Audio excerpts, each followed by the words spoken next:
From Nationals Park, the rain-shortened series against the Marlins comes to a close. Henderson Alvarez takes his turn against a team he's never beaten. The Nats move on to Jordan Zimmermann, looking to continue his success against Miami. NL East Baseball resumes right now on MASN.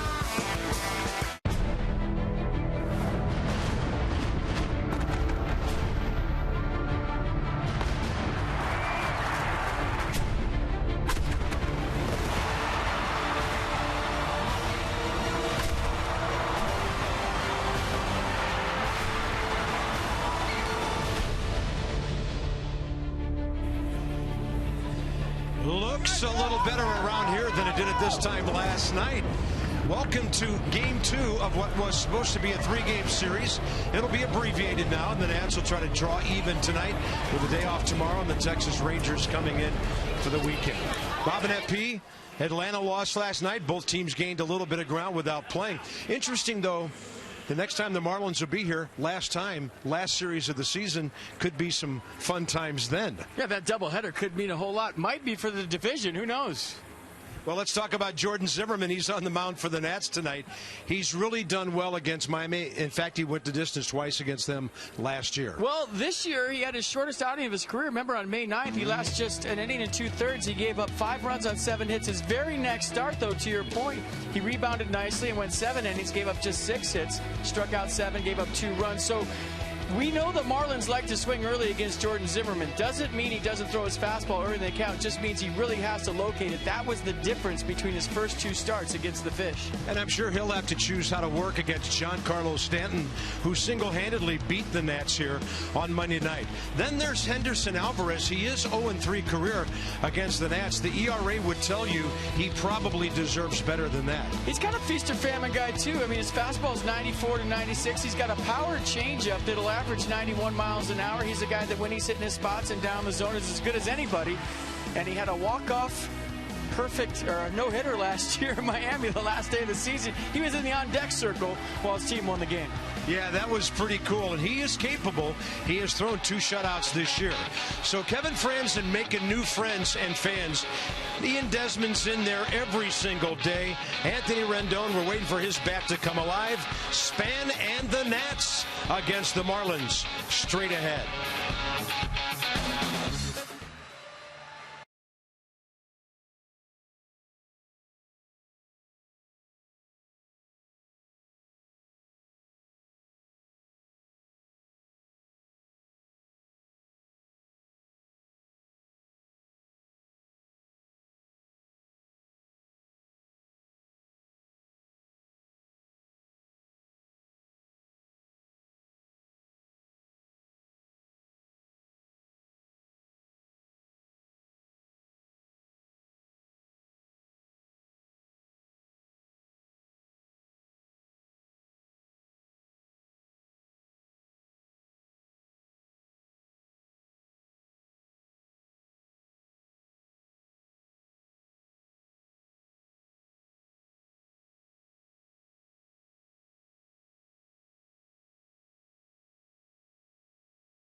You by AT&T, mobilizing your world.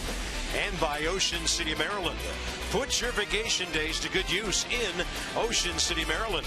Book now at OCOcean.com.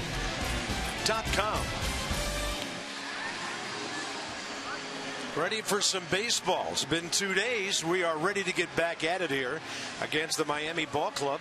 And they're only a game and a half behind Atlanta. Braves are in Boston tonight. Gavin Floyd and John Lackey up there. And here in D.C., 81 degrees. Humidity is way up there. Visit trainsearch.com to find your local Train Comfort Specialist dealer. It's hard to stop a train. Really hard. Marlins in the league are hitting .261, second to Colorado in batting average and in runs. They're in the top 3 in home runs because too many teams are letting Giancarlo Stanton beat them. You try to pitch to this guy, he'll hurt you. 14 career home runs, 27 RBIs at Nationals Park, and he has 15 homers and 49 batted in this year. Zimmerman's ready, Christian Yelich, and the first pitch right in there. I see the arsenal for Jordan Zimmerman. Fastball averaging 94, slider 87, curveball 79, changeup 87 miles an hour. And Christian Yelich in a bit of a tailspin right now. Batting average at .245. The opponent's hitting .299 against Jordan this year, and it's mostly early in the count damage. And if you remember his first start against the Marlins, that was on May 9th. It was here at the ballpark. Shortest outing of his career, just an inning and 2/3. Gave up 5 runs on 7 hits and just 57 pitches. Then he bounced back nicely his next start on the 14th and went 7 innings, gave up 2 runs. The difference in those 2 starts, fastball location. Both times the Marlins came out swinging early in the count.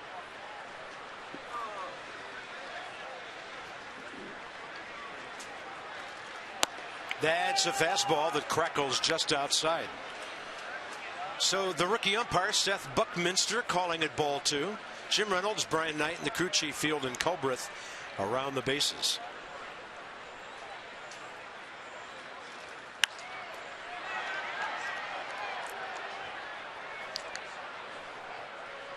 Zimmerman's 124th career start.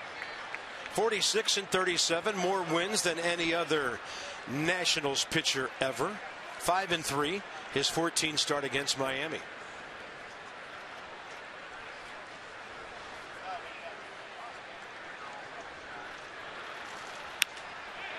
.96.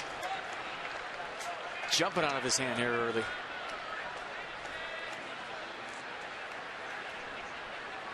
Good location down and away, and that's what Christian Yelich does. He fouls off borderline pitches. As good as anybody I've seen this year. 3 for 5 career against Zimmerman with an RBI. Wow, no swing, and for a moment it looked like it might have been close enough for a called strike. Probably down as far as a called strike goes. I think Wilson Ramos's glove was close to the dirt, but he did a nice job of holding up. I didn't think he went. Long count, some foul balls, and Yelich drills one to the left field corner. That'll hit the lip of the grass and dive right into the wall down there. And Yelich will have his first hit of the series after going 0 for 4 Monday night.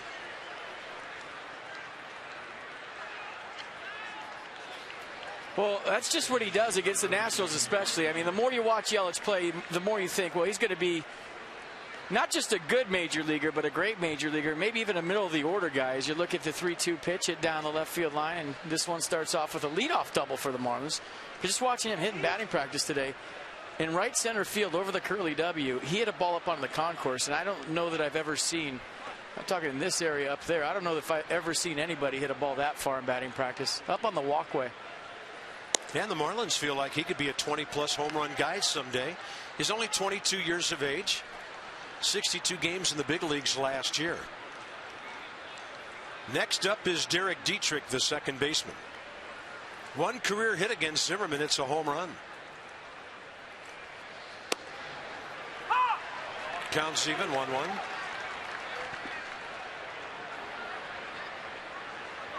And when they get these guys on base, makes the number 3 guy even more dangerous. Well, everybody talks about who's sitting behind Stanton and protecting Stanton, but if you get on base in front of him, there's nowhere to put him. So when you talk about don't letting that huge guy in the on-deck circle right there beat you, if there's guys on in front of him, even a guy on first, you're not going to go pitch around and put a guy in scoring position. So I think it's even more important for the guys in front of him to get on than who's protecting him. And Zimmerman, with 95, has Dietrich very late for that.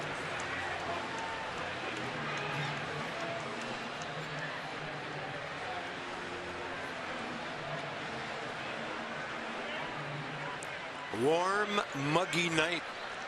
Pitchers no trouble getting loose this time of the year. And a 2-2. Here they go again, fouling pitches away. Might do a nice job of staying on the outer half to Dietrich. He doesn't want him to pull a ball on the ground. I mean, if he gets this first out right here, without Dietrich advancing Yelich, he can pitch around Stanton with first base open if he chooses to.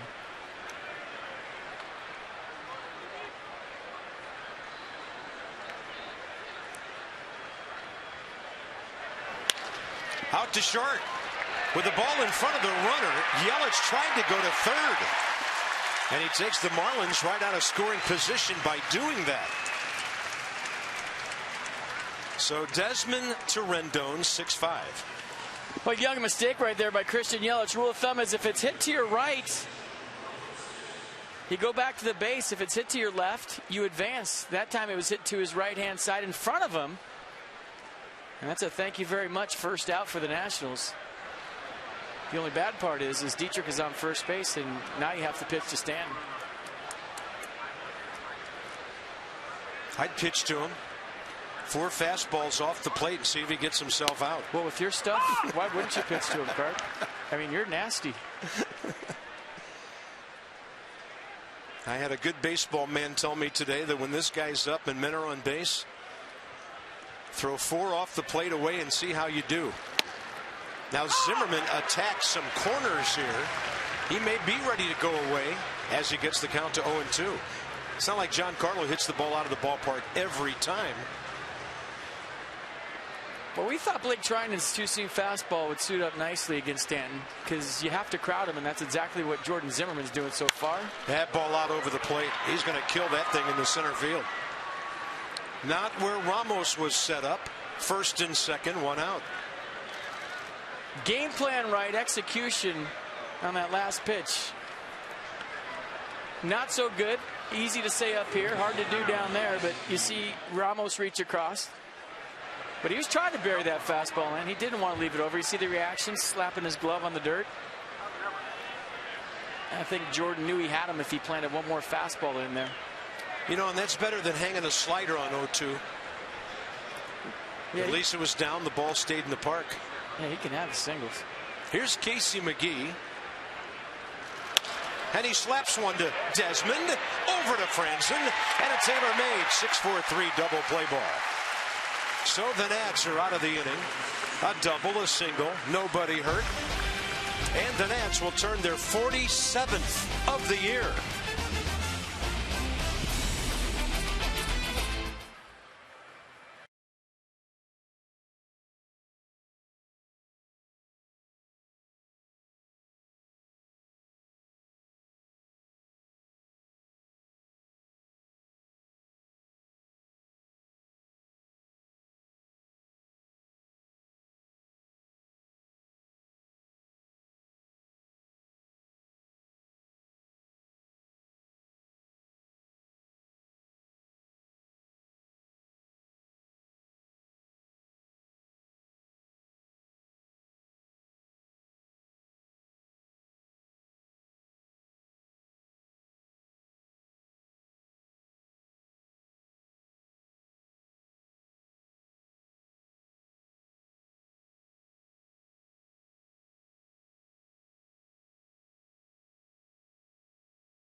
To take on Henderson Alvarez is Denard Span and his teammates. Nats are hitting .243, 10th in the league, and they're down to 9th in runs.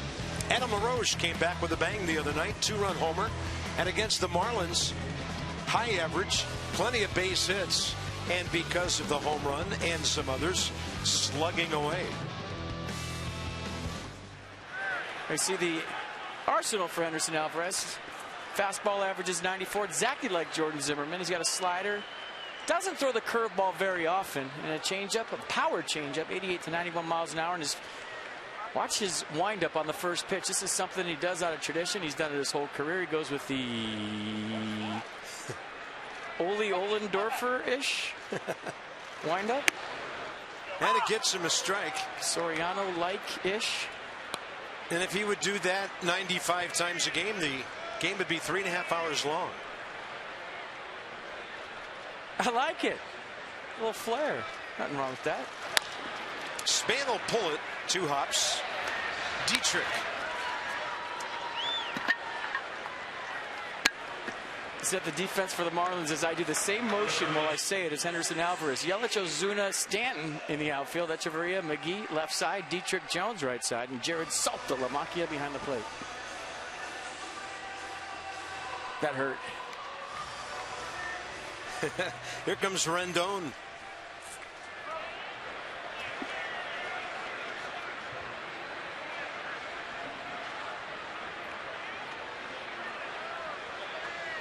Three for 9 career with a couple of doubles against Alvarez.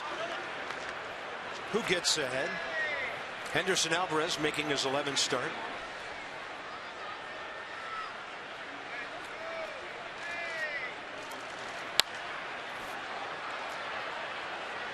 And Matt Williams talked about Rendon today. STG Inc. as we go inside the numbers and what Rendon's done against Miami. 5 multi-hit games. Matt Williams feels like he is so close to making a big-time comeback with the bat. Just a little bit under a few, he said today. And that is going to be unlucky as the pitcher redirects a sure base hit right to Dietrich. 1-4-3 on a rocket. I'm going to see the reaction from Henderson Alvarez right there. Casey McGee going to come over, give his pitcher a second to regroup, check everything. But here's a line drive. Not even 60 feet 6 inches away when that ball hit him. Probably about 58 feet right at him. And a good thing he got his glove up for him, and a bad thing for Anthony Rendon. That ball hit about as hard as it could have been. And here's Worth.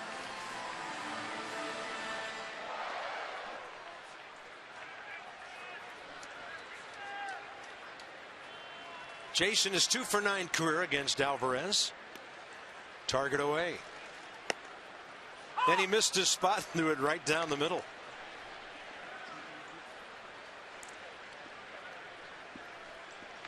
Jason actually gained a couple of points on his batting average. Since Monday, they had a scoring change in a ball game a couple of weeks ago, and they added a base hit. So he's hitting .281. He's had a lot of those this year where he started a game 0 for 1. Now he's starting tonight 1 for 1 before he even gets in the box. It just blows my mind how the scoring works nowadays. Yeah, weeks later. There's going to be a day when there's a perfect game 2 weeks later, and you're going to have to recreate champagne in the clubhouse. When the Nats score 4 or more, they're unbeatable. Just about. So Worth against the Marlins this season. A lot of damage with the long ball. And Miami has done a good job of winning a bunch of 1-run games. Worth will pull it and chop it foul.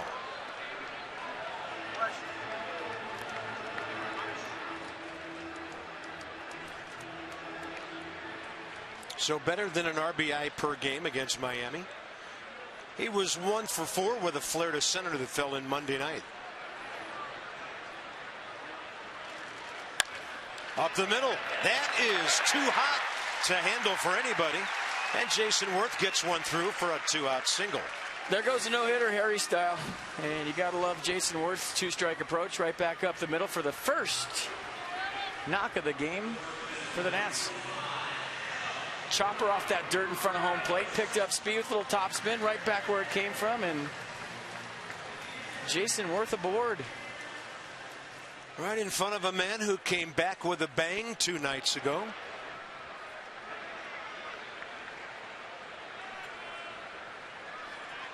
And Worth was aboard in the 6th inning when Adam LaRoche hit that 2-run homer. The Nats only running that 3-2 loss. He's had good success against Alvarez. 5 for 11 with an RBI and a pair of walks. Told Jason and Adam the day before the game I'm calling Nats Dynasty whenever they hit back-to-back, and they loved it. I said, yeah, we get shots of you guys with maybe some shotguns, a camo on. They said, oh, that'd be a stretch.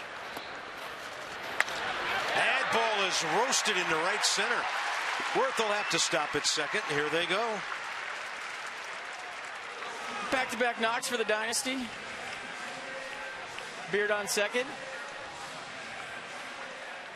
Beard on first. A little 2-out rally mountain for the home team. And you see the location mistake from Alvarez. He wanted that off the plate away, threw it right down the middle, and Adam LaRoche doesn't care where they're playing him. He finds holes anywhere. Nice swing. Yeah, Dietrich playing the pull. And that ball well to his right. Wilson Ramos is a little more than halfway to what I am going to consider his really dangerous time as a hitter. You give a guy 100 at bats, get his season underway, and then they should really warm it up. Remember what happened with Michael Morse a couple of years ago? When he got 100, he took off, and Ramos is at 56 right now. We forget this guy's only played in 15 games. Looking for his first career hit against Henderson Alvarez. It was dangerous time for me as a hitter whenever the manager put me in the lineup. It was dangerous for him.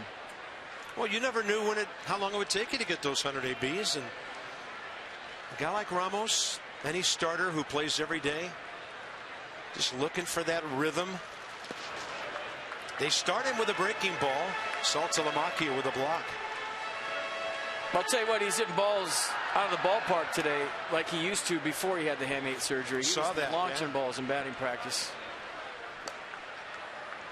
And by the way, that was the first non-strike Alvarez has thrown to start this game. What is he thinking?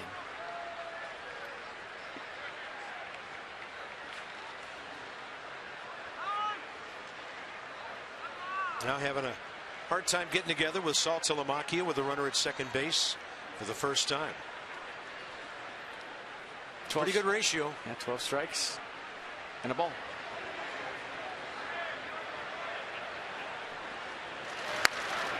And a check swing by Ramos. See, that right there tells me that Wilson's still not seeing the ball as well as he would like to. And a lot of times, a hitter, when you're coming back and trying to get your groove and rhythm, you predetermine your swing, meaning you got a 1-0 count, you guess fastball, you see fastball right out of his hand, but you don't go to a location to where the game's slowed down when you're playing a lot, and your fine focus is much better. That one up and in on him. Sometimes when hitters aren't seeing it well, they will just say, I'm swinging with the count, meaning if I'm ahead, I'm just going to swing and hope it's a fastball. I'm not saying Wilson's doing that right now, but that does happen on occasion.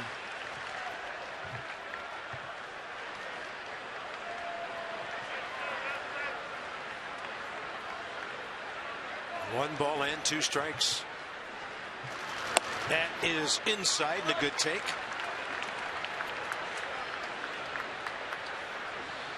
It's a good fastball, 96 miles an hour, down in the zone, late movement.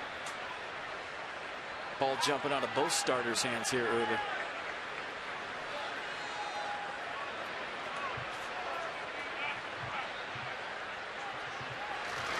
And Ramos gets jammed. Alvarez stayed in on him most of that at bat, and the Nationals will strand a couple of runners. So each team with a couple of hits. You get on the wall when you're the starter. Jordan, second inning, straight ahead.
The red seats right next to the visiting bullpen, just a view back to the field. It's just so nice out there. I've sat out there a few times. Let's set the defense for the Nats tonight. McLeod, Span, Worthy outfield. Desmond Rendon left side. Franzen LaRoche right side. And Wilson Ramos behind the plate. Mike Rizzo made an interesting comment to me around the cage today. He said there is a sixth tool that a major league player can have and not many do. It's called durability. You can talk about the 5 tools, but Mike said one thing he really appreciates about Ian Desmond, out there every day, played 158 games last year, 130 the year before that because he was on the DL for a while with an oblique, but he's up over 150 games, 155 almost every year. And I thought that was interesting because I think as time goes on, FP, general managers and managers, of course, are starting to realize guys who are out there every day and you can just pencil them in, very valuable. Well, that's something you can't teach. Yeah, I was talking to somebody in the Nats dugout today about Vladimir Guerrero early in his career and how he was porcelain, and that was his nickname. Lee Smith used to joke with me. He was an expo and say, hey, you're going to get 500 at-bats a year backing up Vladdy. And it was true early in his career. If he wasn't 100%, he wasn't going out there. But turns out he learned how to be a grinder, and that's exactly what Ian Desmond is. He went out there every day, and I think sometimes young players don't realize that they can get through a ball game with a certain injury. Everybody's dinged up. By the way, Desmond's alone on the left side of the infield. The Nats have taken Anthony Rendon and put him up the middle on the second base side, and that's Kevin Franzen out in right field.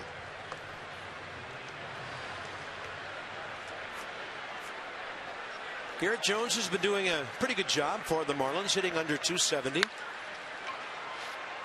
Pulls that one hard. They've got the shift on him. He's been on base 12 of his last 15 games. This was a guy who played minor league baseball for 10 years before he finally got a chance big time with the Pirates back in 09. And he led National League rookies in home runs that year with 21. Bouncing ball, big hop for Adam LaRoche. Inside the numbers with STG Inc. So against the Marlins, first 6 starts didn't go very well. Last 7 really well, only 2 no decisions. Those 5 wins and a very good ERA.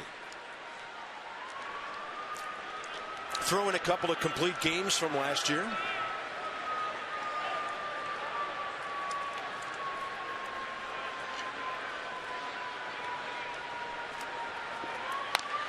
And a breaking ball for a strike, fouled by Saltalamacchia. But getting back to your durability thing, I think it's a fine line as a player knowing when you can play dinged up, when you can play hurt, and when you can play injured. And I think the injured thing is where you got to draw the line to where you might be hurting the ball club actually when you get out there. But for a young guy, it's kind of a touch and feel thing. You know, can I go? Sometimes you need the veteran guys to prod you out there and say, you'll be fine. Just go out there. I know peer pressure got me on the field a lot.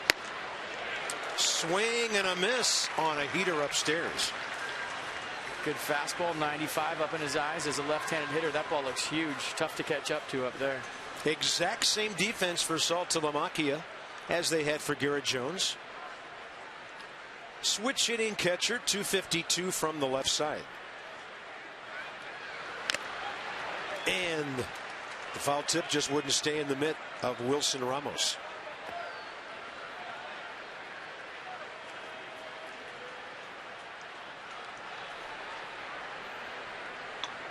Well, ricochet right off the mask. Welcome to the ball game, Wilson. Not fun. I'm waiting for the umpires to start shifting. I want to see them go 3 umpires on the right side one game. Well, there are 2 rather close together out there. And Jordan Zimmerman, as you noted in the first inning, has a pretty good heater going tonight at strikeout number 1. It's a nice, warm, humid night. Everybody oiled up. And you can see both pitchers sitting in the mid-90s.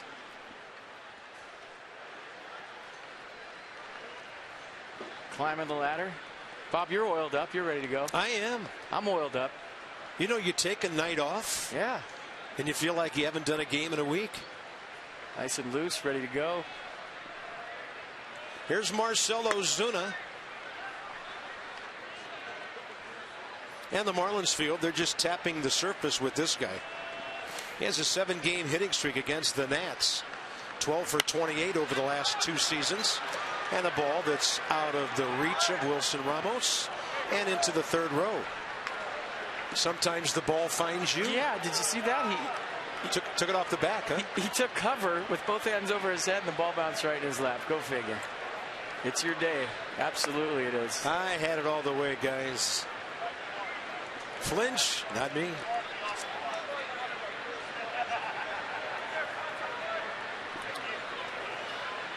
Ozuna with a swing and a miss. Fastball by him at 96.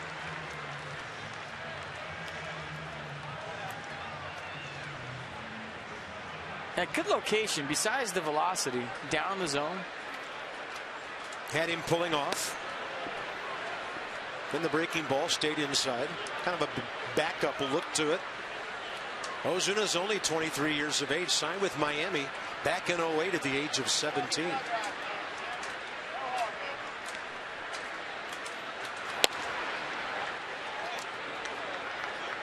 Three and 2 now. Ozuna 0 for 1 career against the Nats right-hander.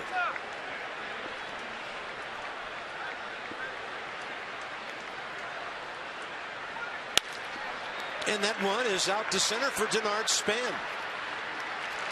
1, 2, 3 for Jordan Zimmerman, top of the 2nd. Desmond Franzen and McLeod straight ahead. Here comes that Iron Man.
Want to party with that guy.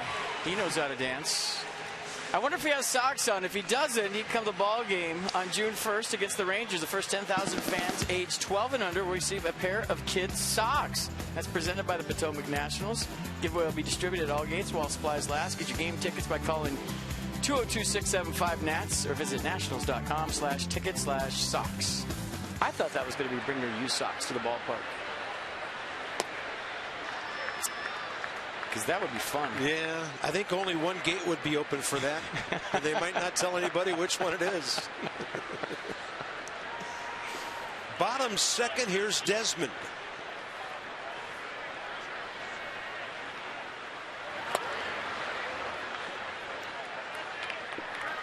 Tremendous sink on that 95 right there. Do you see the late movement under the bat of Ian Desmond? Nasty. Watch this movement. 95.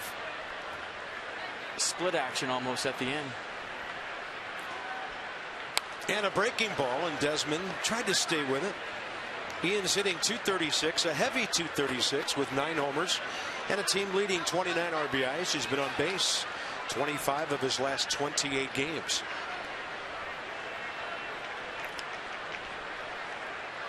Four for 11 with a walk against Alvarez career. Target away.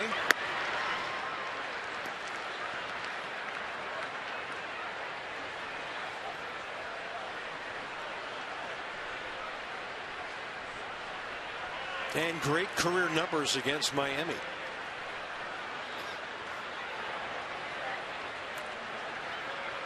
And a 2-2 hit him. Seth Buckminster raises both hands and sends him down. And Ian Desmond aboard. Third time he's been hit by a pitch this year. Let's see where it got him. Maybe the back elbow? You see the movement we were just talking about. Ooh. At the right batting glove? Yeah. Meaty part of the right hand, the top hand. A little ricochet.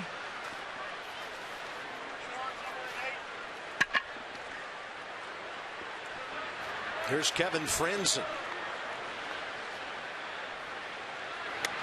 And that fastball up and in. Franzen has faced Alvarez 3 times officially, 0 for 3, but he has an RBI.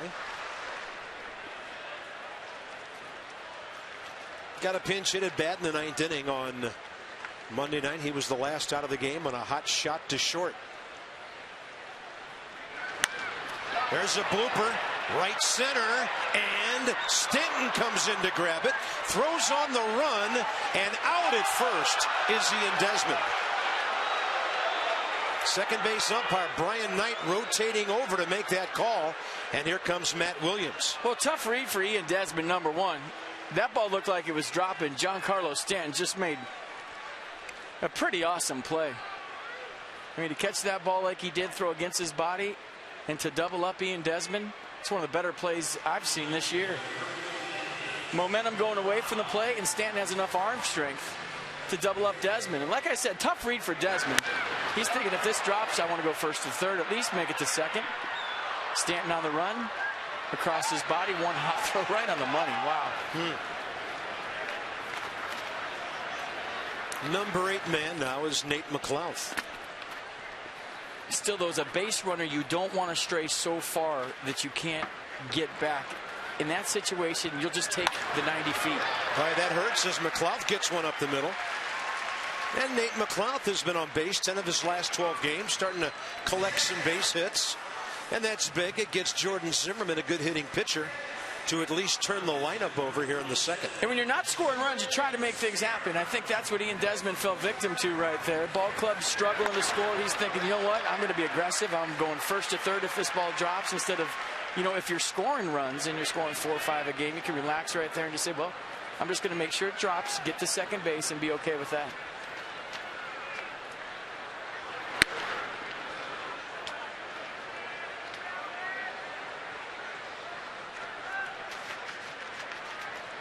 Jordan Zimmerman is 6 for 15 this year.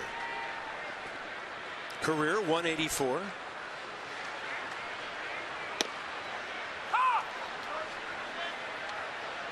He and Adam Wainwright, Mike Leake, all in the Silver Slugger race for pitchers. A homer, 11 RBIs, 29 career sacrifice bunts. Can handle the bat in more ways than one.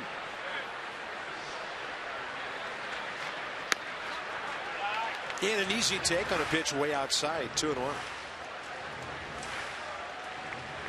Alvarez still really hasn't locked in out of the stretch yet. His misses have been pretty big once you get him in the stretch. Wind up, he's feeling good. Zimmerman's career home run against the Marlins down in Miami.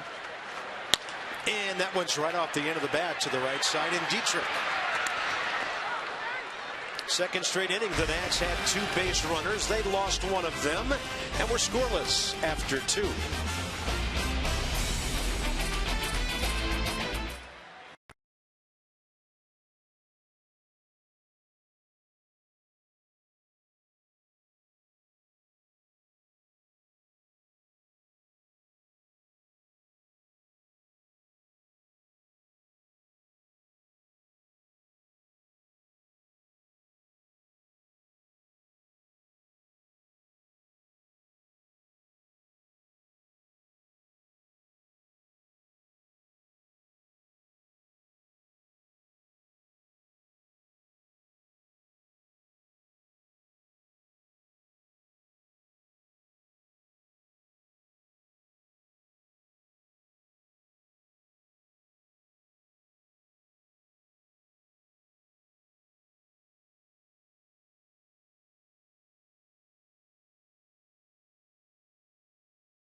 history. How about a couple of them? First of all, in Miami, Monday, April 15th last year, Nats beat the Marlins 10-3. Jordan Zimmermann went the distance, 3 runs on 6 hits. And then Friday, September 20th, 8-0 win here at home. His 19th W of the year. A 2-hit shutout, 107 pitches, 79 strikes. 2 of the best games of his career against this Miami ball club last year. 2 of his 5 complete games and 1 of his 2 shutouts. 8-0 is what I caught out of that. Sounds good, doesn't it? Yeah. What does that feel like? Going to happen, just a matter of time. Top of the 3rd here. He's retired 4 straight. Adeiny Echeverria, the shortstop, and then Henderson Alvarez, followed by Christian Yelich at the top of the order. 36 pitches, 25 strikes for Jordan so far. Echeverria 0 for 3, 2 grounders, a fly ball Monday night, 3 for 14 career against Zimmermann.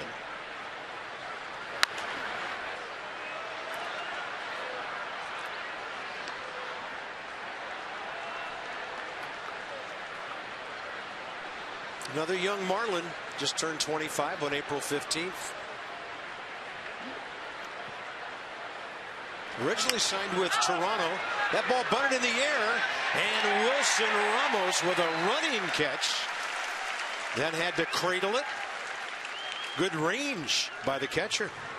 Hey, that reminded me of a tackle eligible play in the end zone right here. Watch Wilson Ramos. He reported to the referee that he was eligible and then makes the over-the-shoulder catch from the 2-yard line. Watch the ball bounce up and hit him in the chest protector. Secures it with the bare hand. Nicely done. Not an easy play by any means. Not on the move with all that stuff on. Well, it's just hard for a catcher to come out of the crouch and know where that ball is, and that's where your pitcher comes in handy, and he goes back, back, back, back, and there's talk between the two, so you have an idea which way to go. There's Alvarez, who can swing the bat. He'll be 3 for 17 this year after this, but he came in a .255 career hitter. Couple of quick outs here.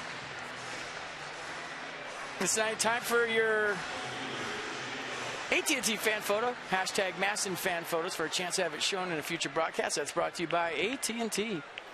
Boy, big difference in both pitchers running to first base. Jordan Zimmermann absolutely got it to end the 2nd inning. And Henderson Alvarez right there conserving his energy and jogging to first. Both hit ground balls to second base. I thought it was an interesting comparison between the 2 starting pitchers. Jordan's a great athlete. I love to watch him run home to first. Gets down there in a hurry. Alvarez shut it down. Good run on 87. A good changeup. 0-2 to Yelich, who fouled off a bunch of pitches, got a full count, and then doubled into the left field corner, leading off the game.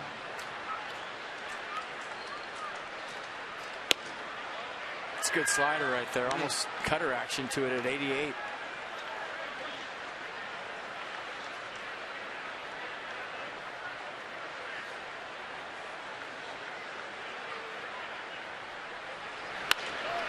And that one down to Anthony Rendon.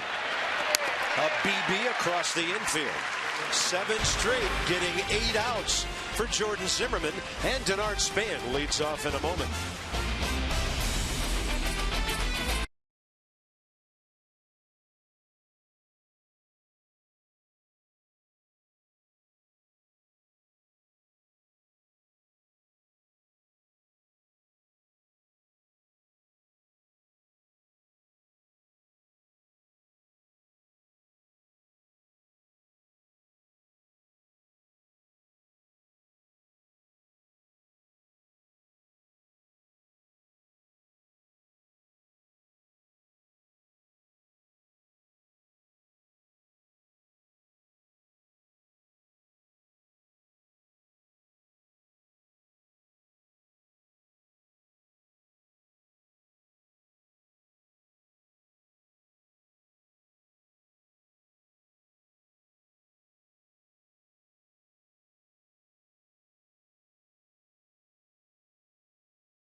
First base, I've had managers say, hey, just conserve your energy. I'd rather have it for the mound. And there's guys that say, well, I want you to run like everybody else. This is Jordan Zimmerman for the third out. Ground ball at second base. Hustle down line. Close play. And then Henderson Alvarez from the other school, conserving his energy that he might need on a warm night on the mound. If I had to vote, I like the first one better.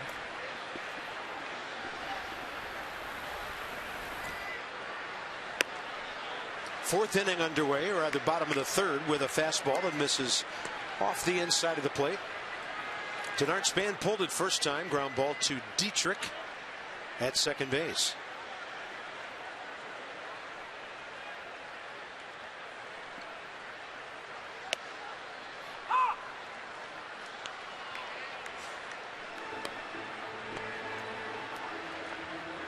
This inning's 3 hitters, hopefully more, what they've done career against Henderson Alvarez. All with at least 3 hits, worth 1 tonight. And Span goes up the middle. Alvarez reached for that with his bare hand. Don't know if he got a piece of it or not, but Echeverria took care of the rest. So the ball hits. Does it hit the side of the mound, or does Alvarez get a piece of it? Yeah, he missed it. Neither. Just ground ball to short. Soft hands by Echeverria. Sat on that ball and still stayed soft. Here's Rendon, who really hit one hard up the middle first time. Alvarez able to redirect with his glove right to Dietrich. And that was huge, as Worth and LaRoche both followed with base hits.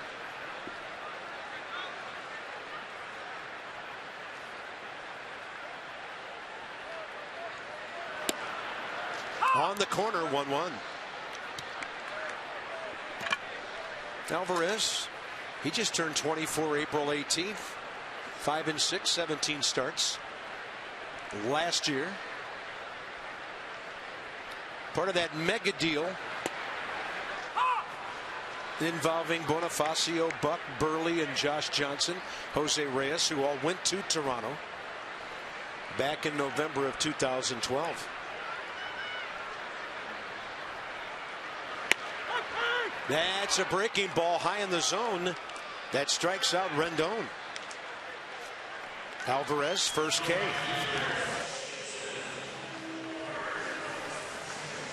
Inside the numbers with STG Inc. on Henderson Alvarez. They just don't score a lot for him. Then Justin Turner, even fewer.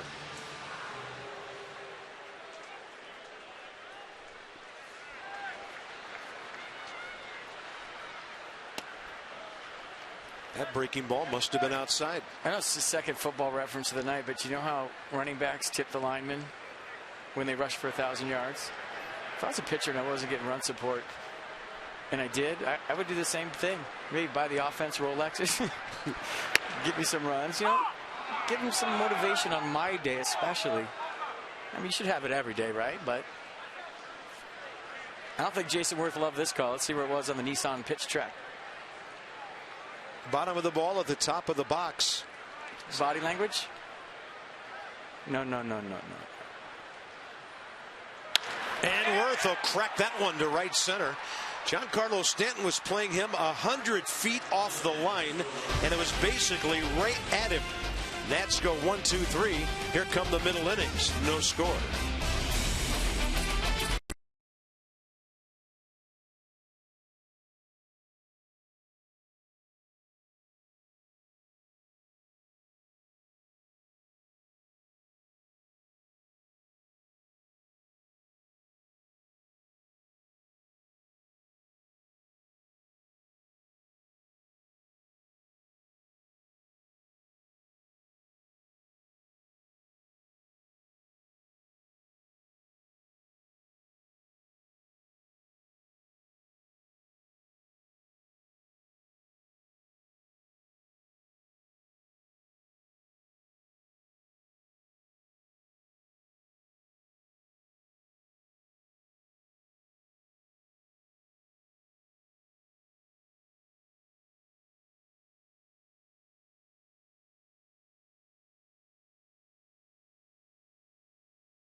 No score. Nats have out hit the Marlins 3-2.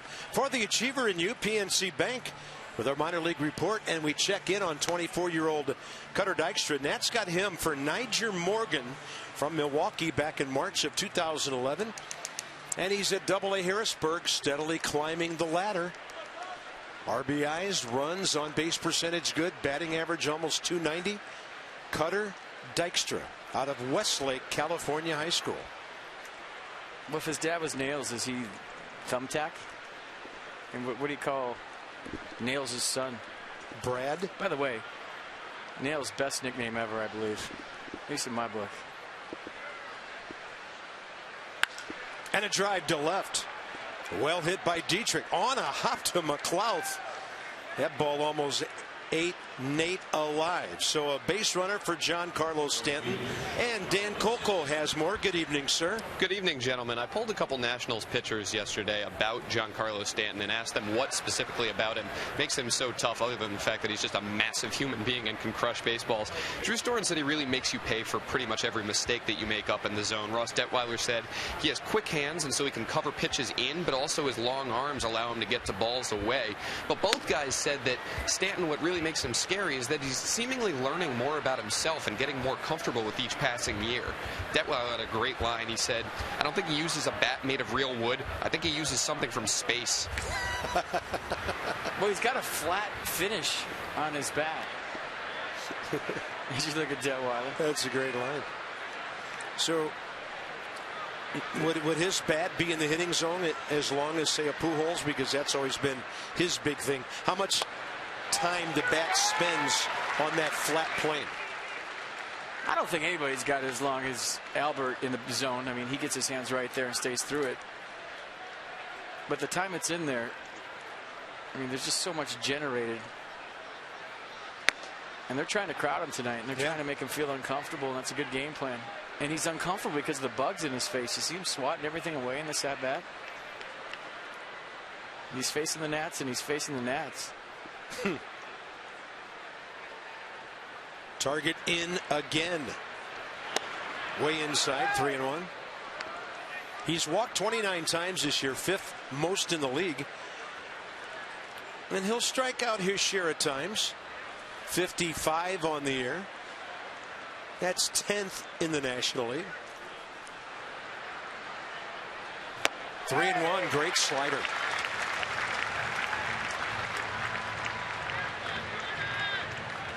Well, this is a product of the fastballs in, so you make him move his feet away, and then you drop the slider on the other side of the plate. And he's thinking about fastballs in right now. Way outside, 2 on, nobody out. First walk by Jordan Zimmerman. So at Nationals Park, since the beginning of the 2010 season, more than a dozen homers, 27 RBIs, the on-base percentage plus slugging ridiculous at 1.180, and 43 hits. Total career 21 homers, 50 against Washington. Here's Casey McGee, who hit sharply to Desmond first time in a 6-4-3 double play.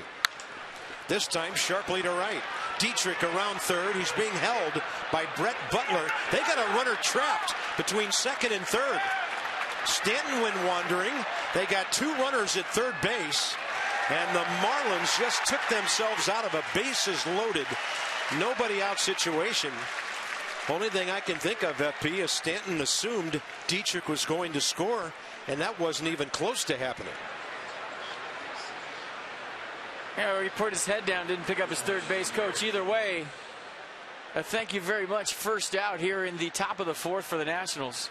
Casey McGee doing what he's been doing all year, getting base hits with runners in scoring position. Jason Worth comes up throwing. And let's watch Stanton. Is he watching his third base coach? No, he's got his head rolled back to Jason Worth. And that's where the problem was. You know, when the play's behind you as a base runner, it's your responsibility to pick up your third base coach. When it's in front of you, you can make your decision up for yourself. If it's in center field or left field, that's kind of on you as the runner. But when the play is behind you, like it was for Stanton right there, you got to roll your head, pick up your third base coach, then look at the base, and then pick up your third base coach again. Stanton looked over his shoulder, and that was the difference. He didn't know that Brett Butler held the runner. Here's Garrett Jones, and it's ball 2 now. Double play gets the Nats out of the inning. 2 hits, around a walk, and a base running blunder by their best player. He knows it. Been there, done it. Happens all the time.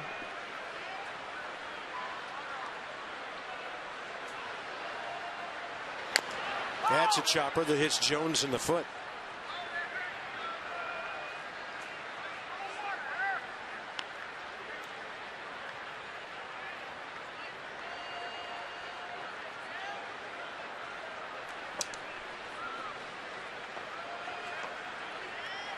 Jones hit a 1-hopper to LaRoche first time up. This time Adam holding McGee.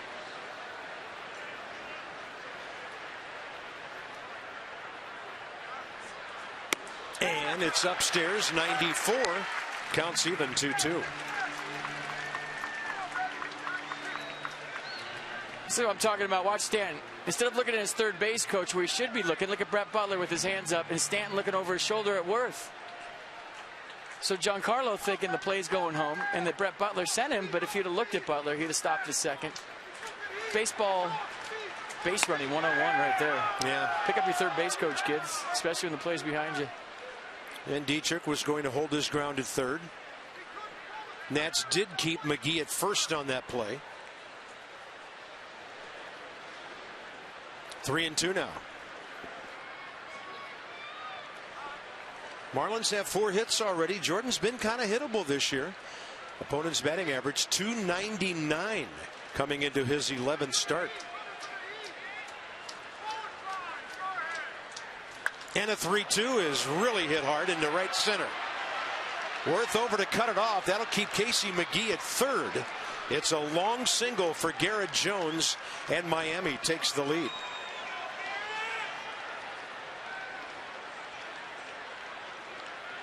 Miami elevated. Jordan Zimmerman looking for a ground ball for a double play right there to get out of the inning. It was a 3-2 pitch, probably ball 4. But watch Garrett Jones get on top of a high fastball, and that's where he's looking to drive in the runner from third. So a good piece of hitting by Jones, getting on top of a fastball letter high to score the first run for the Marlins. Second time the Nats have been able to keep the double play in order here. And Jared Saltalamacchia steps in.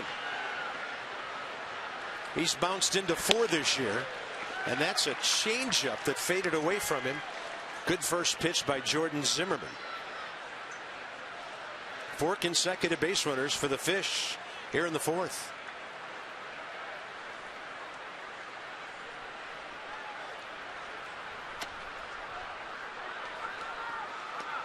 And a curveball well inside.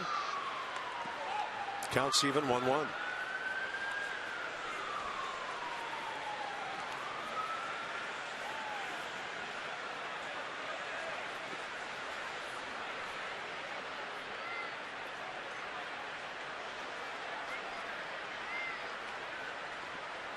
A lot of pitches. Still got that good heater. 93 upstairs. It just goes to show you, though, even though you throw 93, 96 miles an hour as a major league pitcher, you still got to keep the ball down, and you still got to hit your spots. And it just seems like Jordan, for the most part this year, has hit his spots, but at the worst times hasn't.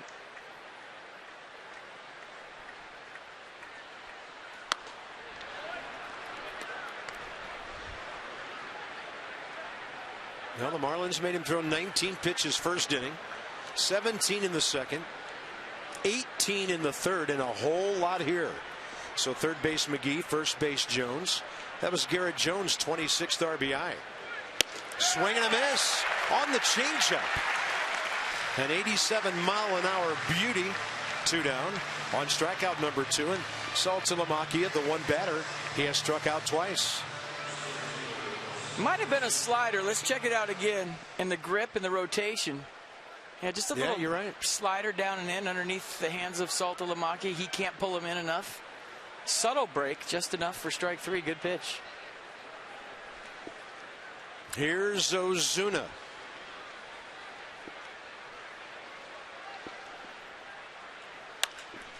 Gashes one off the glove of Franzen. 2-0 Miami. Fourth hit of the inning. Absolutely hammered.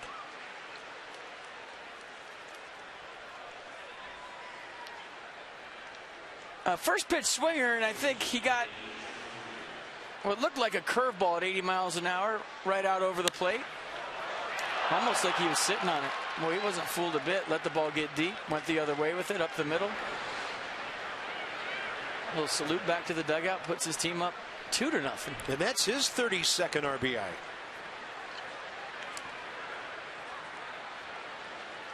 He's second on the club, one ahead of Casey McGee. Here's the shortstop, Adeiny Echeverria. Tried to bunt. First time up and popped up to the running Wilson Ramos on a foul ball. And that one down the right field line. Another run coming home. Ozuna to third. Now the ball gets away, and a run will score before they tag out the hitter Echeverria. So we will look at all of that when we come back for the bottom of the fourth. But Miami puts 4 on the board.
And all of a sudden, Jordan Zimmerman started giving up hits, and the defense,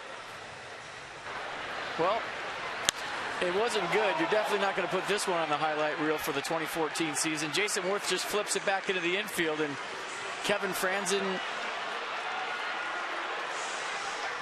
doesn't field the ball. And here's the throw. And for whatever reason, Kevin Franzen just played the short hop. It got away from him, and another run scored. So a 3-0 game turns into a 4-0 game.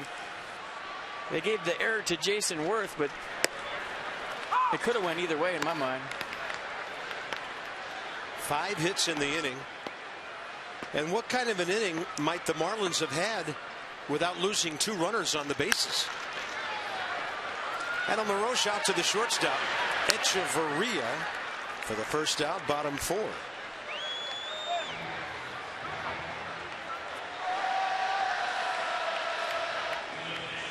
Take home a piece of the game with Nationals Authentics. Game used Digicamo jerseys and hats from the Memorial Day game will be available for auction. See the full selection of items and bid now at nationals.com/auction. That ends Sunday, June 1st at 8 p.m. Eastern Standard Time.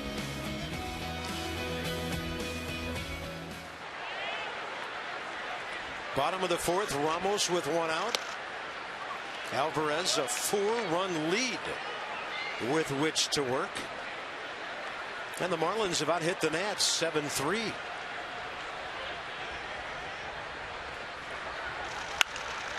They're pounding him inside. Fastball after fastball. Well, maybe the Marlins scouts saw what the Pirates did to the Nationals because they pounded him inconsistently that whole 4-game set. That's their philosophy in Pittsburgh. They teach it in the minor league system, and they're not afraid to throw in. Ramos up the middle. Alvarez spears that one.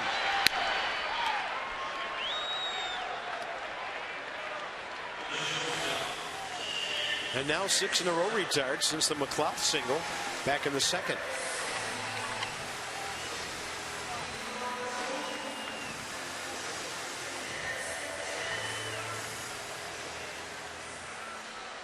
Ian Desmond hit by a pitch leading off the second, and then on an in-between flare to right center off the bat of Franzen was doubled off first. Stanton made a fine play to get to the ball and then threw him out on the run. Well, the error to end the inning, just sloppy play, and that can't happen at the highest level. Sorry. But to me, the more concerning thing about that inning is Marlins hitters not off balance at all on anything Jordan Zimmermann had to offer from an off-speed standpoint. Right on everything, not out in front, not on the front foot. And when you're facing 95 miles an hour and you throw an 80-mile-an-hour curveball and you see a hitter just sitting on it and letting it get deep, those kind of things will make you scratch your head to be like, well, why are they on his off speed so much and not being fooled at all? I think 2 of those hits were on off speed late in the inning, and they weren't out front one bit. That would have me nervous as a pitcher. Now it's 1-2 to Desmond. Almost like they know it's coming.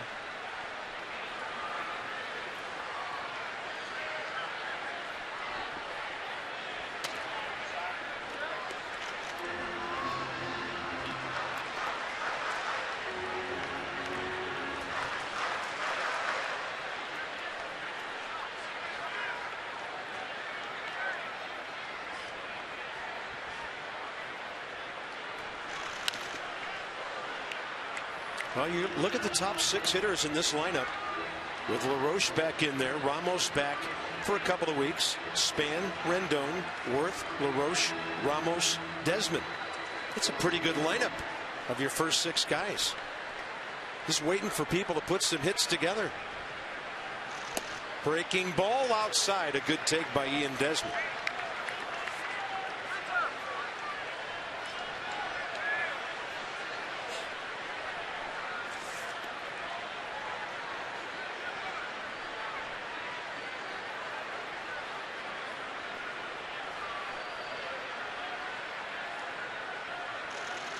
On a fastball, Desmond couldn't get it.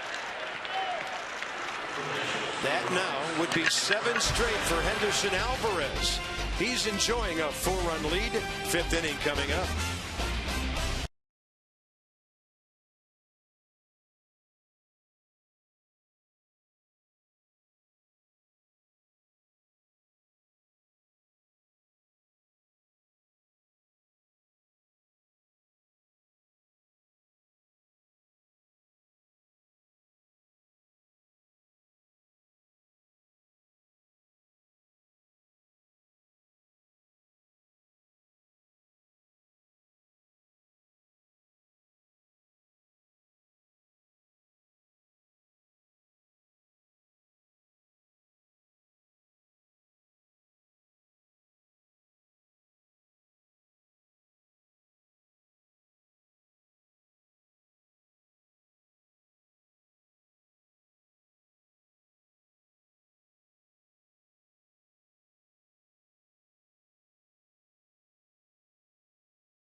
By enjoying it from a Nationals Park suite. Options include the party suites, where I heard it just gets nuts in there, luxury suites, and the all-new Silver Slugger suite, where you can hit actually baseballs inside the suite. No, I just made that up. For more information, call 202-675-NATS or visit nationals.com/suites.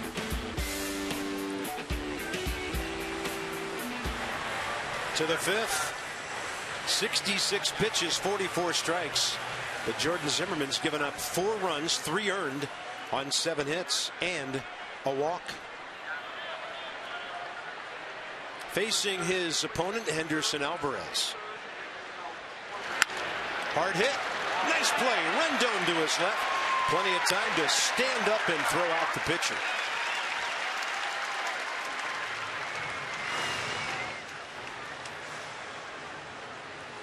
Yeah, pretty good play playing in for the bunt. Ball gets on you quick. You said Alvarez can swing it. He shows you right there, but Anthony Rendon saying not so fast, laying out. Plenty of time for the throw. Nice play. Here's Yelich, 1 for 2 with a double. And Rendon threw him out last time. Best thing Jordan Zimmerman could do here would be a quick top of the 5th and get his teammates right back in the dugout. Yelich will take one inside.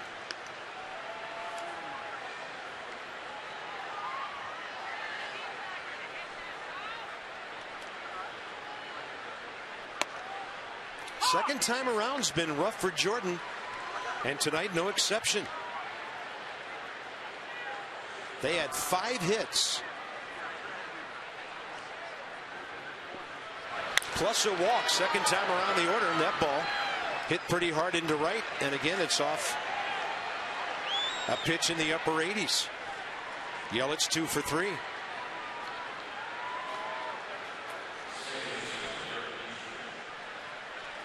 Here comes Dietrich, 1 for 2, and then Stanton, if the inning makes it that far.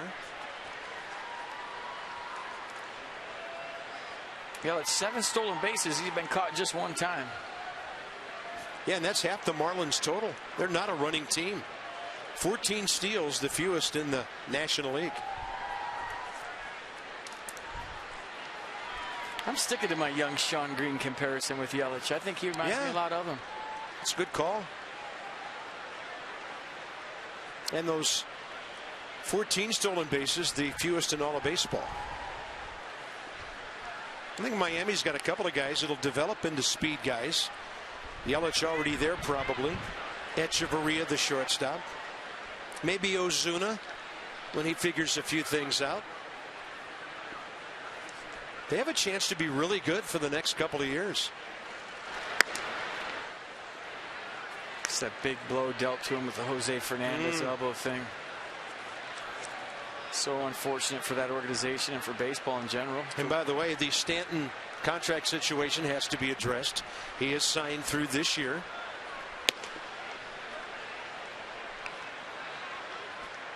I think he's going to do okay. Not real worried about his bank account in the future. You think? But they are going to have to come up with mega money for that. 2-0 here, and Dietrich was ripping.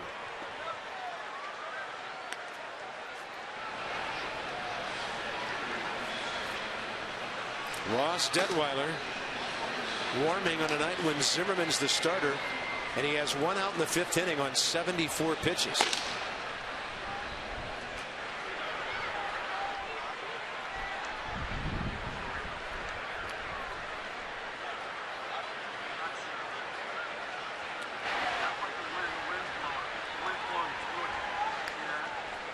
Bit of a shift in the wind here. It's coming right off the river. The Anacostia over on the first base side. Blowing in from the right field corner. Runner on the move and a foul ball. Looked like Yelich had a good jump. Well, the Nats better get some things right. Even without Prince Fielder, there's a good hitting Texas team coming in here Friday. Matt Williams will have Strasburg ready against Colby Lewis on Friday night to open that series after a day off tomorrow. Wind really whipping in.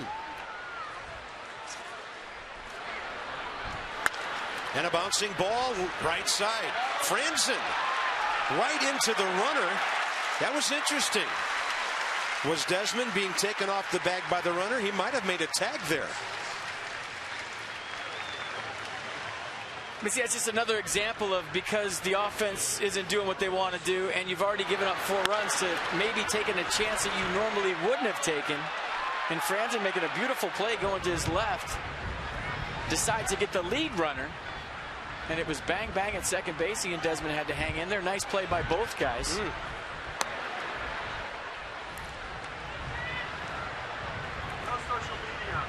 Check out the Exmo at the end. Yeah, Desmond just leaned down to tag him because the out was already made. That was kind of just to brace himself. Heady play by Franzen, tough play by Desmond. 2-0 on Stanton, who walked last time. He's 1 for 1 tonight.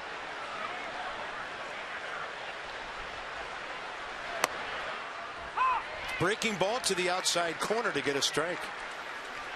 Heady play by Franzen, but if he gets the lead out at first, then maybe you have an open base to pitch around Giancarlo Stanton. But Casey McGee has shown that he can definitely protect Stanton. And there was times in San Francisco where guys would have doubles and stay at first base so Barry Bonds could hit. Where it's borderline single or double, and if you stretch it, then first base is open. Richard really had told me there was a number of times with Bonds hitting behind him where he could have actually gotten a double, but he decided to put the brakes on, go back to first, so they had to pitch to Barry Bonds. That's thinking. Well, Buck Showalter, once managing the Diamondbacks, walked Bonds intentionally with the bases loaded. Ooh, touchy subject today. Did you see what happened in the Orioles game last night? I did not. It's the Brewers. Buck did something similar. Swing and a miss on a pitch up. And I'll leave it at that. Let's leave the 5th inning at that. No runs for the Marlins. It'll be Franzen, McLeod, and maybe Zimmerman. Are they warming Detweiler to pinch hit for the Nats starter?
The Nats got some good news today as Ryan Zimmerman took live batting practice for the first time since going on the disabled list about 6-7 weeks ago with a fractured thumb. Zimmerman was out there on the field today taking some swings off of Livan Hernandez, of all people, who was behind the L screen.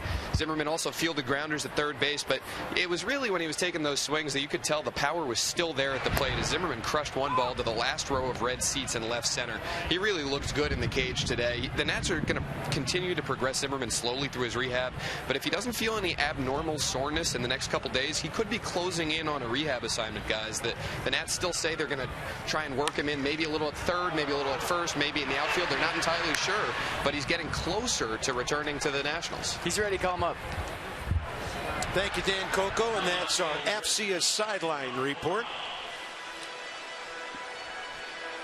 Here's more of Ryan earlier today off Levo. And that's the best thing I've seen all day. FCA, by the way, the Association for Global Security Professionals. Yeah, Matt Williams said today Levo put a couple of those curveballs out near the end of Ryan's bat. The bat vibrated, but his thumb felt good, and that was great news. Now they want to see how he feels tomorrow. Here's Nate McLeod. Jordan Zimmerman is on deck. He is going to feel great tomorrow. I hope. April 12th at Atlanta when he got hurt. So that's 1 month and 16 days.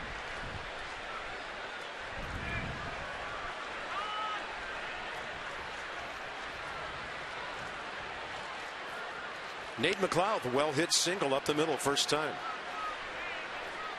Target in. He'll pull this one right side, and Nate McLeod is 2 for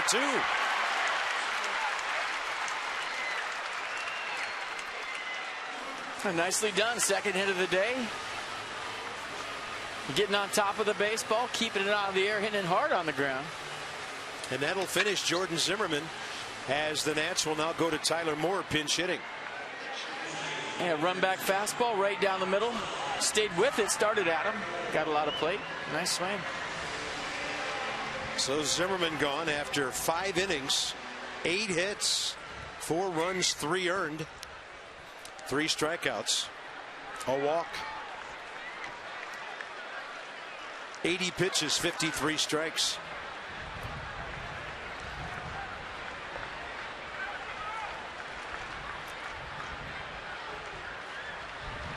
And Tyler Moore will take one inside.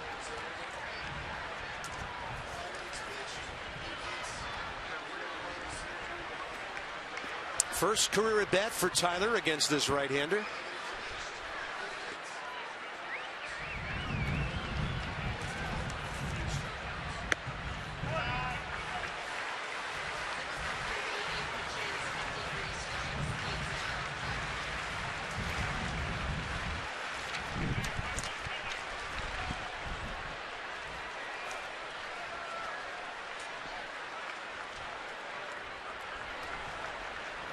Target away on 2-0, and Tyler Moore will pop it up. Short center, Marcell Ozuna. 2 outs. The Peanuts are your summer home for the future stars of the Washington Nationals. There are plenty of promotions at Fitzner Stadium, including fireworks night, bobbleheads each month, kids eat free Sundays, Dollar Mondays, and much more. Go to PotomacNationals.com or call 703-590-2311. Top of the order, Denard Span. 0 for 2 on a pair of ground balls.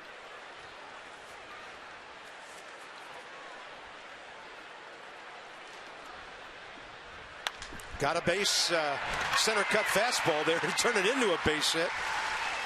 I think I had that one called for a hit before it got to the bat. It was so centered. And Denard Span 1 for 3, 2 on, 2 out. We'll do it again right here. Pick a pitch for Anthony Rendon's at bat. Nice piece of hitting. Denard Span, classic low ball hitter. No stride, barrel to the baseball. Very simple swing with great results. That ball was hit well.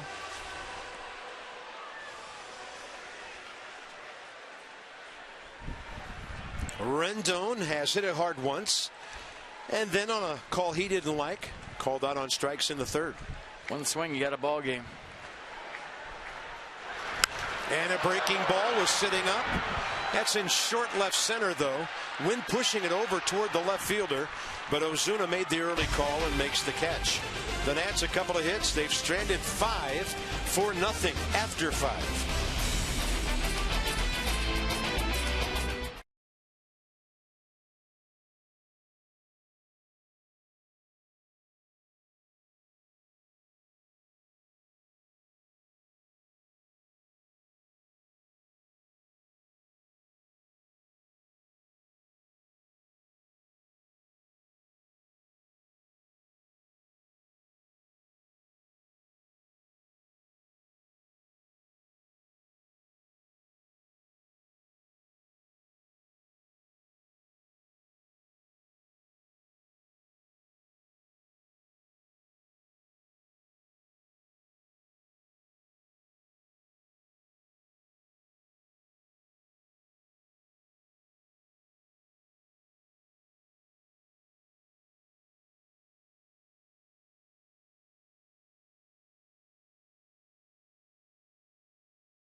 Mercedes-Benz of Arlington and Mercedes-Benz of Alexandria. You look at the score, 4-0. Marlins, 30th time this year they scored first. They get out early. Henderson Alvarez doing his thing. Jordan Zimmerman not so much. But let's go back to that 4-run fourth inning for the Marlins. That's been the story of this game. Garrett Jones with a base hit on a 3-2 fastball up to right center field. That would score Derek Dietrich. Then Marcelo Zuna with a base hit off the glove of Kevin Franzen. That scores Casey McGee. And then Echeverria with a base hit to right field. And this is where things got interesting. Jason Worth flipped it in. Ozuna scored. And then another run would score, and that made it 4-0. Well, here's Ross Detweiler. Having a tough year, 15 games. And in 22 innings, 29 hits. 13 strikeouts, but 13 walks. And the league hitting .319 against him.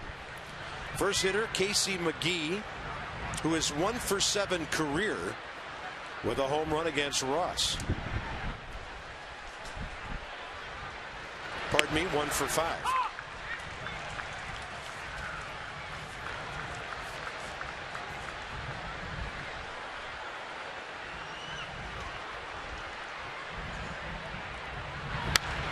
He got jammed and flares it to right. That'll fall in front of Jason Worth. And Casey McGee has a 2 for 3 night. Hits keep on coming for the Marlins. That'll bring in Garrett Jones.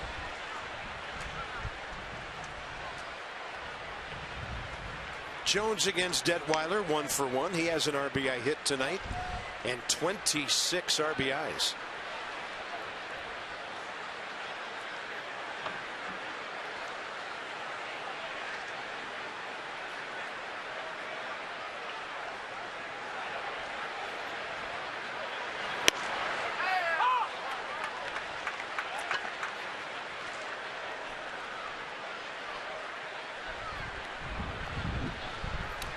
Probably hear the breeze coming through our microphones up here, blowing in really hard from the right field corner.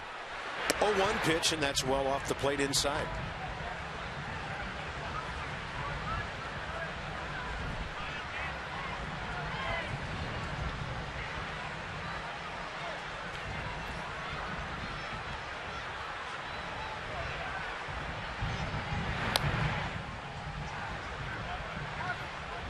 Inside the numbers with Jeep.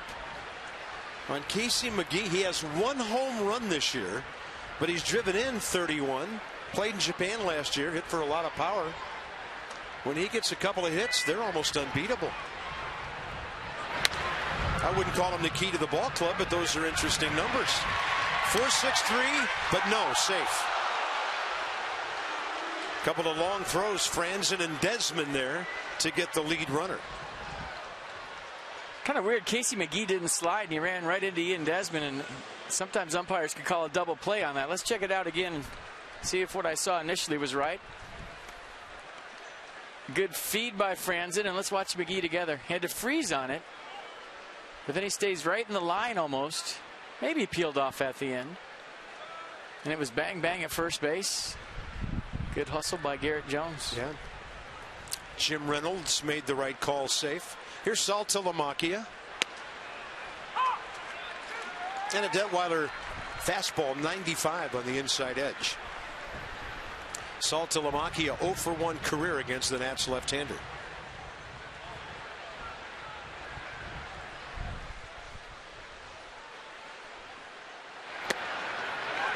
Rather uncertain swing on 96, huh? 96.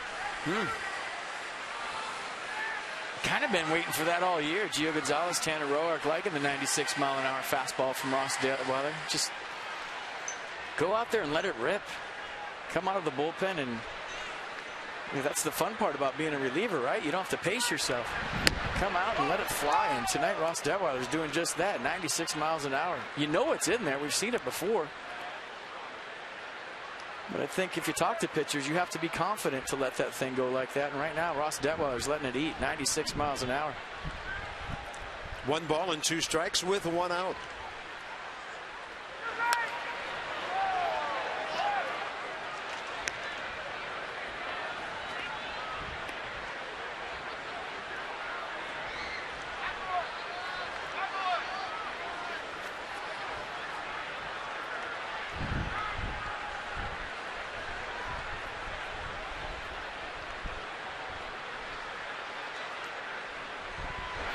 And he drops a breaking ball on him. I was just thinking, if Ross went off speed, he'd probably untie Saltalamacchia's spikes. So the catcher strikes out for the 3rd time tonight. Tracking with Mercedes here. Yeah, short, tight little curveball, 80 miles an hour. Nicely done. When you think of Ross Detweiler's curveball, you think of the big looping one. But right there, he threw it just like he's throwing his fastball. Looks good. Marcell Ozuna, 1 for 2, RBI hit. That scorcher off the glove of Franzen 2 innings ago.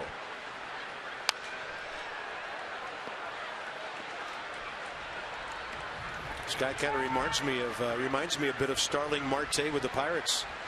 Young, free swinging, power, speed. 8-game hitting streak against the Nats now, with 13 hits in his last 30 at bats. And a breaking ball grabbed well by Ramos.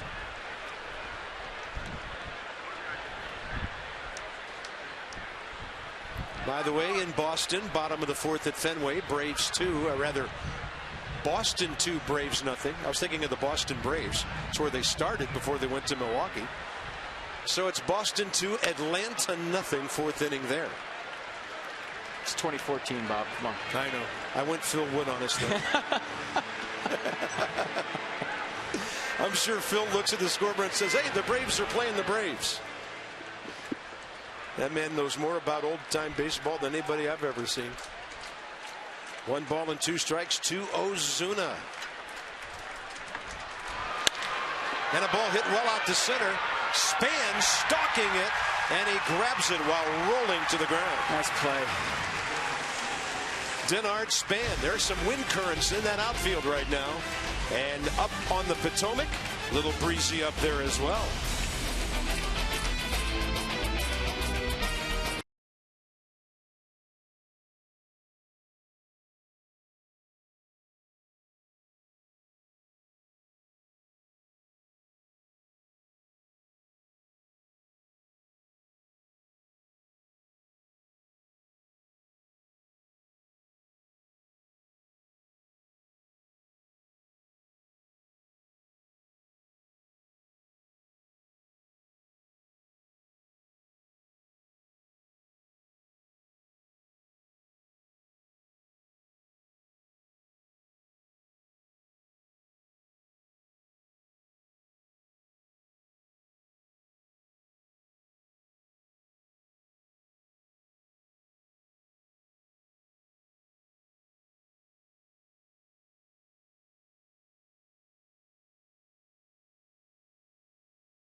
Brought to you by the DC Lottery. The DC Lottery presents the Friday Fun Concert Series at the Fairgrounds, 2 hours pre and post game each Friday. It's fun to play the DC Lottery.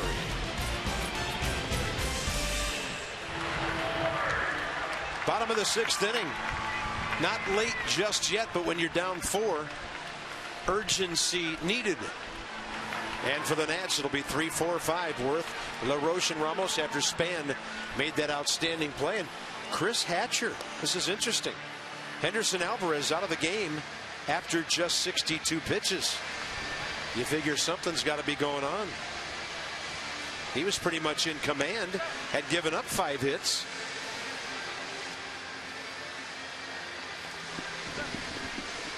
That's a guy who's gone the distance a couple of times this year, and both were shutouts. And Matt Williams, maybe because of that, they're watching his pitches. I don't know. Matt Williams has a question for third base umpire Fielden Culbreth. They're calling him down. Seth Buckminster. Matt Williams and Fielden going to have a chat right here. And I'm trying to figure out what this is about.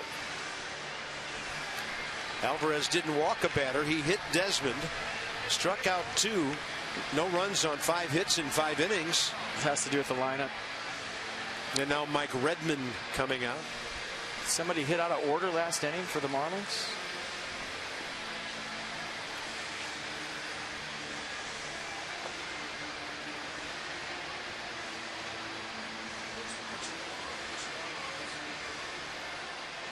Colbreth, the crew chief, 18-year veteran, had played Monday night.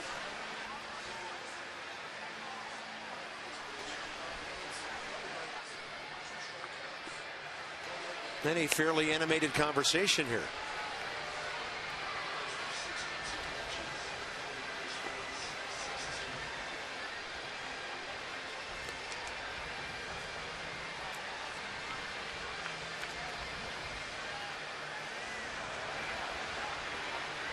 Could have to do with Hatcher and warm-up pitches too, if Alvarez was taken out because of injury.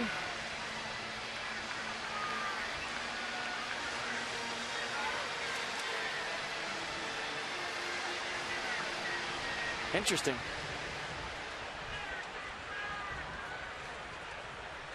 '29-year-old right-hander Chris Hatcher. Just 7 games for the Marlins last year. He delivers one that just misses. Second appearance this season. Just called up 6 days ago.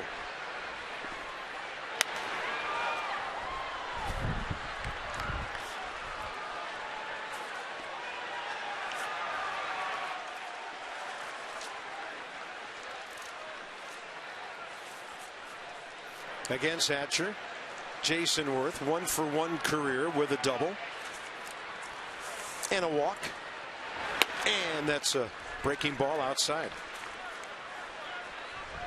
Oh, the Nats will take it because Henderson Alvarez was on cruise control. Some of the better stuff I've seen him have with 96, late sink, commanding the off speed as well.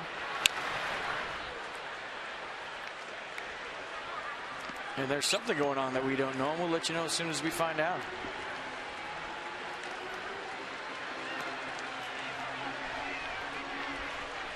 Hatcher got scrambled by a hard ground ball earlier in the evening.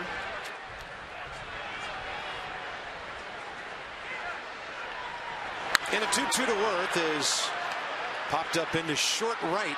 Stanton coming on to call off Dietrich for the first out. Every home run and that hits this season, it's $250 to the Children's National Medical Center. And Adam LaRoche, our most recent long 2-run homer here Monday night. And that's thanks to our Washington, D.C. Lexus dealers.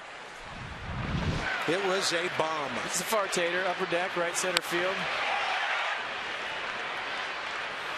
Right into the turbo zone. Ooh. Down and in where he loves it. What, about 4 rows back in the upper tank? This one off the end of the bat, and that's a base hit. Brilliantly shaped shot by Adam LaRoche.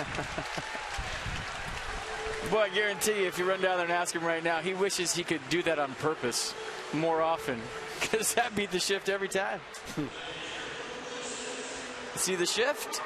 A little cue shot off the end. Nicely done.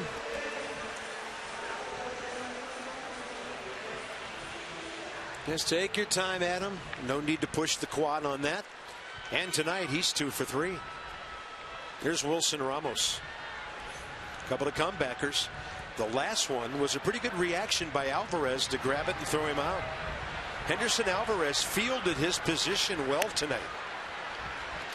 Well, I would love to see Adam LaRoche continue his success all the way through the month of June and early July, and maybe for the first time end up in an all-star game in Minneapolis. I think that would be awesome.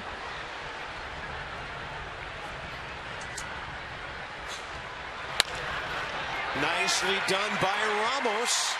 Hard hit grounder. 2 on, 1 out. And Wilson Ramos checks in with a base hit tonight. All right, line moving a little. Third time tonight, by the way, Pete. 2 hits in an inning. Oh, a nice piece of hit and head right down to the baseball using the hole created by the cue shot off the bat of Adam LaRoche. First and second, 1 out. There's the hole. Use it. Nicely done, Wilson Ramos. 9 Long way to go in this game, but it's about that time. And here's Ian Desmond, who's 0 for 1 career against the right-hander Hatcher. Breaking ball outside.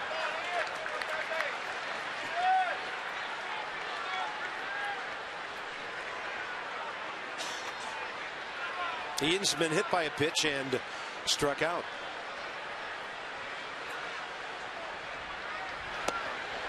Good take. Enhancing his chances of seeing a heater. Well, 1-0 changeup right here, and it looks like a strike. Look at that. Bottom drops out the end, takes it all the way, 2-0 count. Now you're looking to do some damage.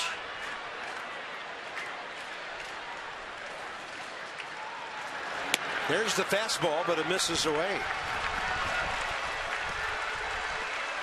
They got 9 home runs. I would think a green light is in order right here.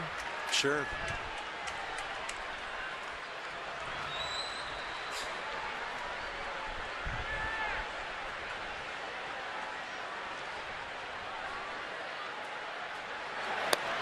And he takes it over the outer half.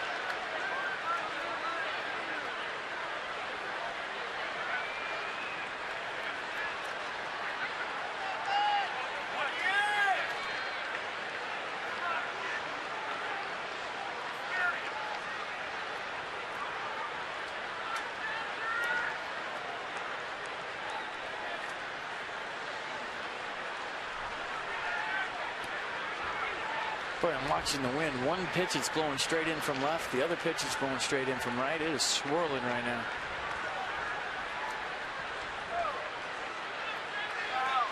Yeah, it'd have to be a low laser to lead this ballpark. Anywhere in the gaps. Yeah, it's way atop the right field scoreboard. Flags showing a wind coming straight from the east along the Anacostia. 3-1 with 1 out. And Desmond will take it. Good at bat. Bases loaded. Line is moving. And Kevin Franzen going to try to keep it moving right here. Franzen career against Hatcher. 1 for 1.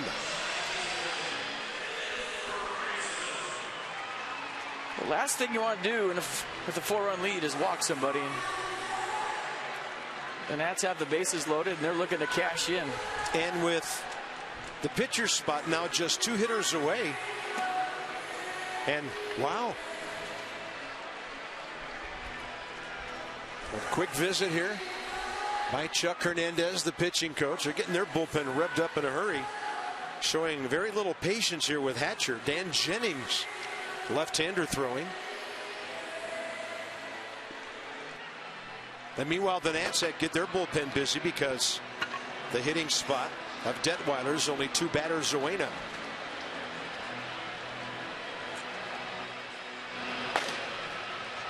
It's Blake Trinan. He and I were both looking at the lineup card in the clubhouse today, and his name wasn't listed in the bullpen.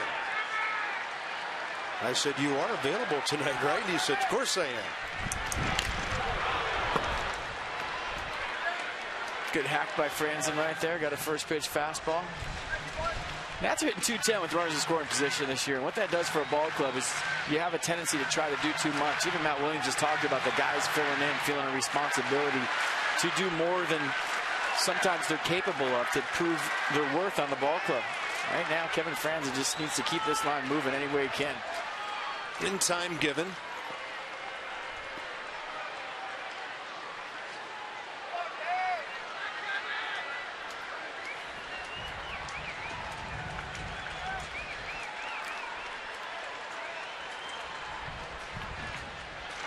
And a 1-1 breaking ball fouled straight down. All right, 2 from the heels. Nice spread out and go to right field. Spread out, choke up. Marlins have their outfield around that way. Third base LaRoche infield hit. Ramos the clean single to right. Then the Desmond walk.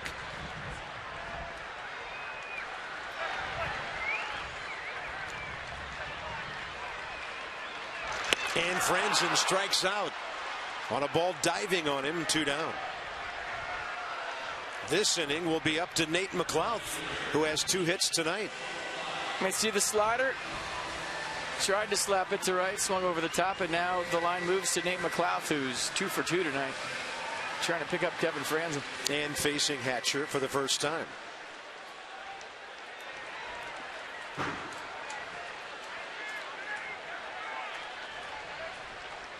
Base hit up the middle, base hit to right, and now another base hit to right. That's going to score 2. Stanton goes and gets it. Nate McLouth is 3 for 3, and the Nats are back in the game. That is what I'm talking about.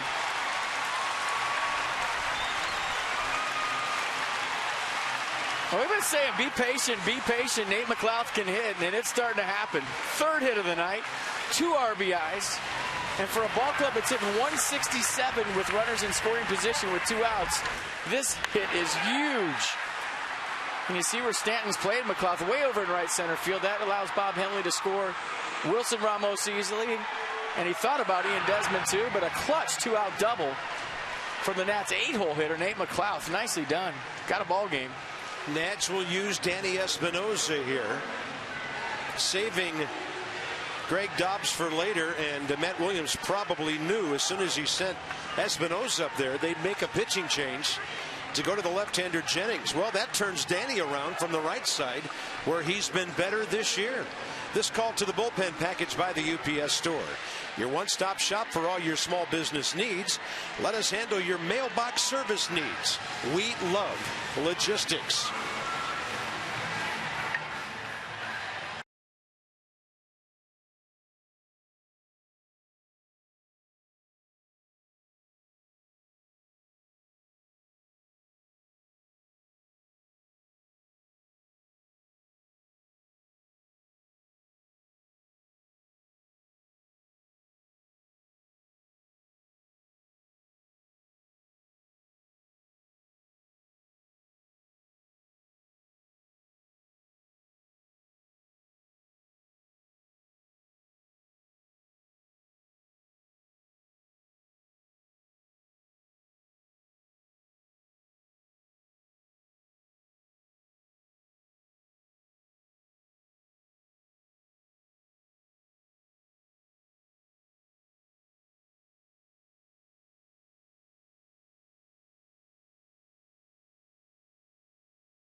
Nate McLouth on second base, 2 outs, and Danny Espinosa about to be the pinch hitter. But let's check out Nate McLouth's double again.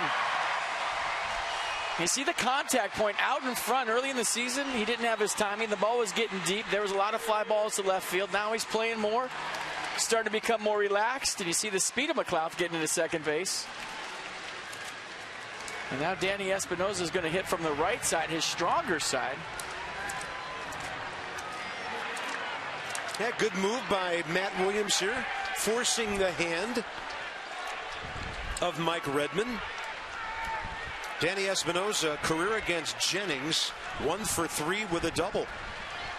Tying runs at second base suddenly here in the 6th.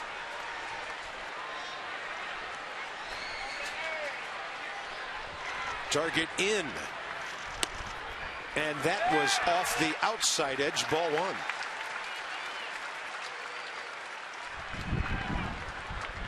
All right, Miami had everything going for it in this game. Alvarez, 5 shutout innings. He had to leave. Nats doing damage against the bullpen, right back in it.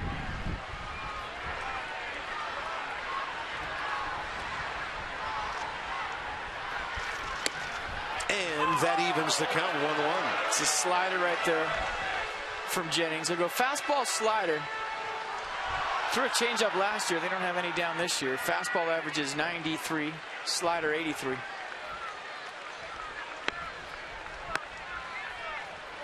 Huge at bat.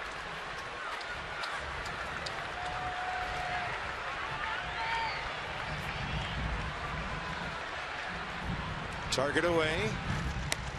Way outside. 2-1. Jennings has not allowed a run in 6 career appearances in this ballpark. He's only been back with the Marlins for 4 days from AAA New Orleans. Second base, McLeod. Third base, Desmond.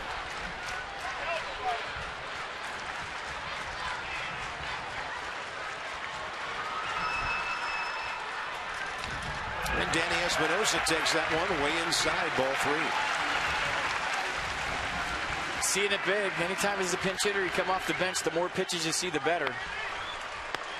And I would imagine if this thing is anything near the strike zone, Danny Espinosa is going to let it rip.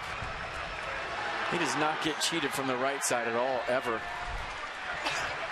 Top of the order if this continues. And Christian Yelich is playing him so shallow in left field. I mean, almost like a left-handed hitter's up there.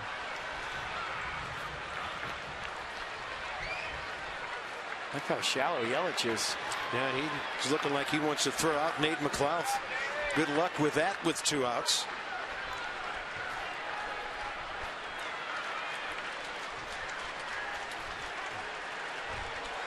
Three and 1 to Danny Espinosa.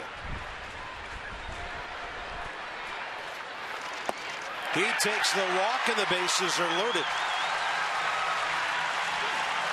Second walk in the inning. And Denard Span will go lefty-lefty against Jennings here. And the interesting thing about that is Denard Span is 2 for 3 career against him.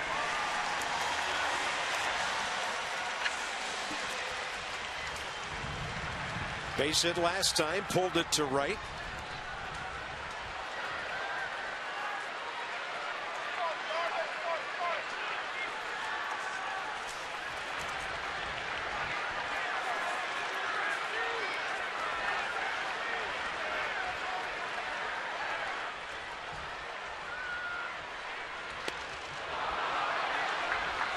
That was 93 with some away movement.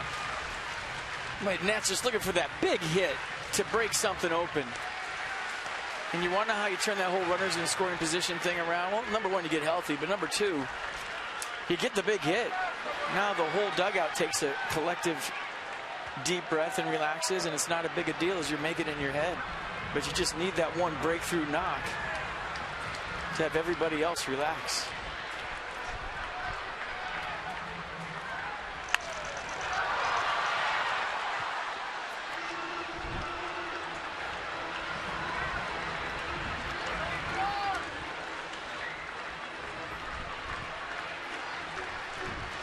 Boy, Giancarlo Stanton is standing right center field. Marcell Ozuna is almost in left field, and Christian Yelich is playing on the left field line and very shallow. You talk about infield shifts, and we show them all the time. This is the most drastic outfield shift I've seen all season long. Well, that's that ball that Worth hit back in the 3rd inning. Giancarlo Stanton caught it where he is right now. Normally, a double.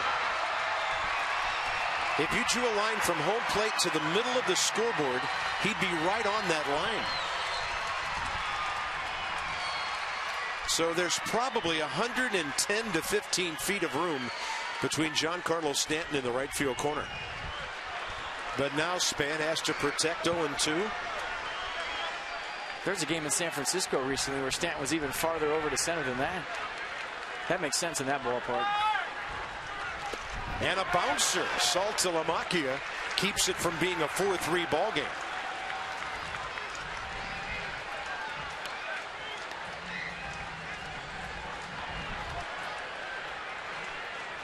Bottom of the 6th, the Nats have scored twice. The bases are loaded. 2 outs.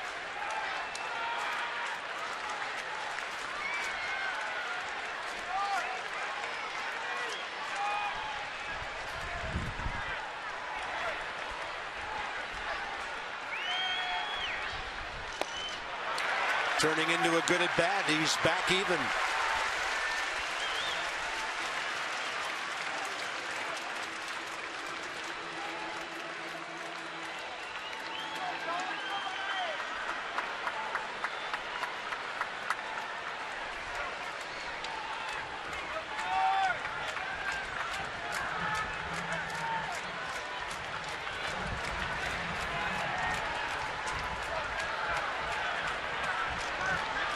Big pitch here. And Span pulls it right side. It backs up Jones. Race to the bag. They throw it away. 1 run scores. It's a 4-3 game. And Saltalamacchia kept 2 runs from scoring by backing up. Denard Span puts it in play with authority. And it's a 4-3 game. Boy, did you just see that development as Garrett Jones had to give with the top spin hop? And you saw the feed. And as soon as he threw it, you knew that wasn't there. Jennings did his job. He got over, but the feed from Garrett Jones behind Jennings. And give Nate McLouth and Bob Henley credit, because I thought they were going to roll right here and 2 runs were going to score. But Saltalamacchia right where he's supposed to be. Ian Desmond in the on-deck circle helping out nicely. Say it all the time. Put the ball in play with 2 strikes. Good things happen. And right there it did for the Nats. Hey, take him any way you can get him. Nicely done. Well, Span might have beaten that out, but they do assess an error on the play. And now Rendon could tie it or put the Nats well out ahead. He is 0 for 1 career against Jennings. Fastball in there.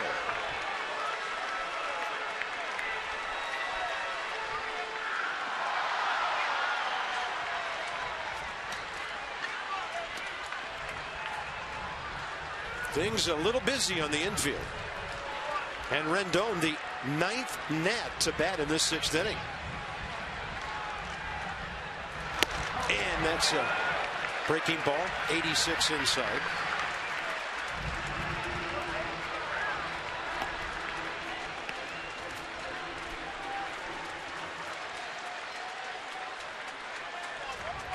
Rendon's been sitting on 26 RBIs for a while. Might be the 3 fastest guys I've seen on base all at once for the Nats all year. This could be fun.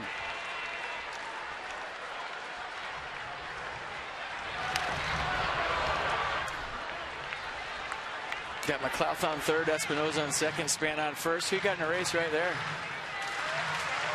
Actually might take Espinosa in that race.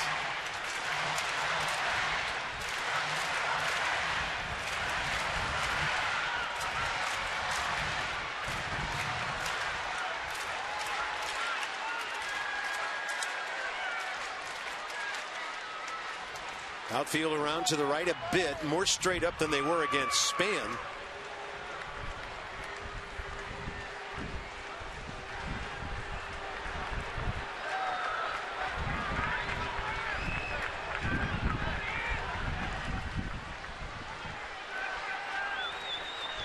And a 1-2 stays outside.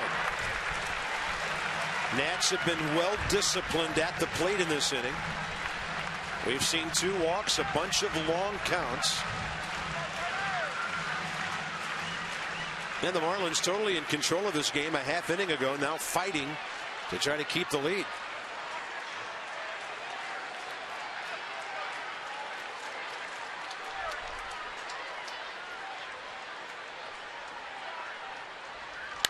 Rendon to right.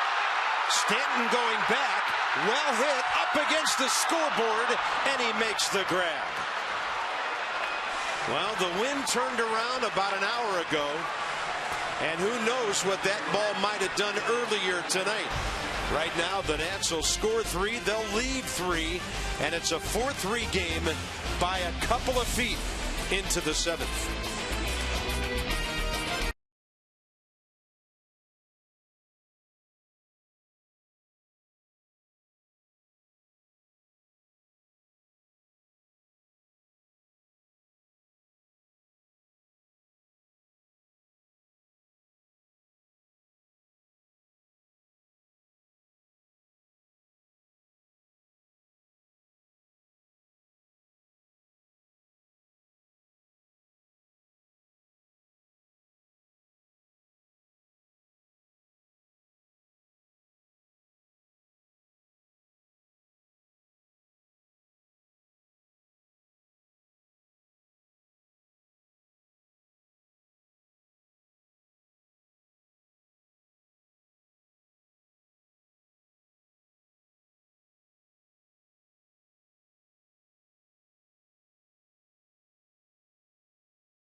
Looks like Tom and Bill trying to figure out what's going on. Abe not going anywhere. Are they trying to blindfold him with dental floss? What are they doing? I don't know. Then it's George and Teddy. Well, that's just absolutely crazy. A lot of fans paid big money tonight, FP, to see 5 presidents racing, and they got only 2, plus a gecko. Nate McLeod, 2 RBIs in that inning. The Nats got another run on the 2-out error. 4-3 ball game now. And so this changes your approach from the bullpen as Matt Williams calls on Drew Storen. 21st time this year. Drew's been fantastic. Only 9 hits in 17 innings, 18 Ks, 2 walks, and the league's hitting 153 against him. I mean, equally tough against lefties, too, and I think the difference in that is the changeup from Drew Storen, which he features to righties and lefties. His job to keep it a 1-run ball game and get his team right back in the dugout with a 1-2-3 shutout inning. No pressure. Echeverria.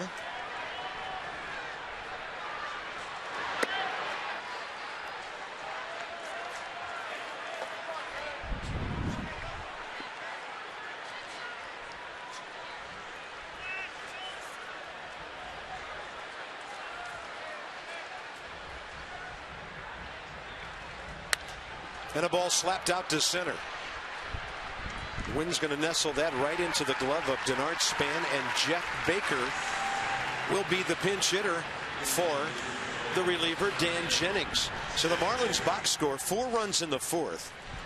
Dietrich hit, Stanton walked, McGee single, Garrett Jones drove in a run, Ozuna drove one in, so did Echeverria. Then another run on an error while runners were circling the bases. And that was the 4 runs they got. They got Jordan Zimmerman out of the game after 80 pitches in 5 innings. Ross Detweiler, a good job to keep them off the board in the top of the 6th. And now Storen trying to give the Nats a chance to take the lead sometime soon. I'm trying to figure out whether the wind helped Rendon's ball or hurt it, because it was under the scoreboard, Carp, when you look at right center field. And sometimes it has a tendency to swirl in here, to where as an outfielder, if you throw up grass in the air, it doesn't always tell you the truth. But I think, all things considered, it did hold it up just a hair, and that was enough for Stanton to go back on it. That's up top. But as an outfielder, when you throw grass in the air, it'll go the opposite of the flag sometimes down low, just because of the stadium effect and the bowl effect. And then there's that open space between the scoreboard and the right field grandstand, and that wind can come whipping through there pretty well, like it is tonight. Let's see what the wind does with this one. LaRoche thinks he's going to catch it, and no chance. Tarp got in the way. So the ball goes up high. Obviously, out of the stadium, the wind is going to play with it the way the flags say up high. It's the ones low, the line drives, that are tricky as an outfielder. You get the tunnel effect. And it's never the same, especially at Nats Park when it's below ground level. The stadium's sunken in so deep. The flags up top do not always tell the story.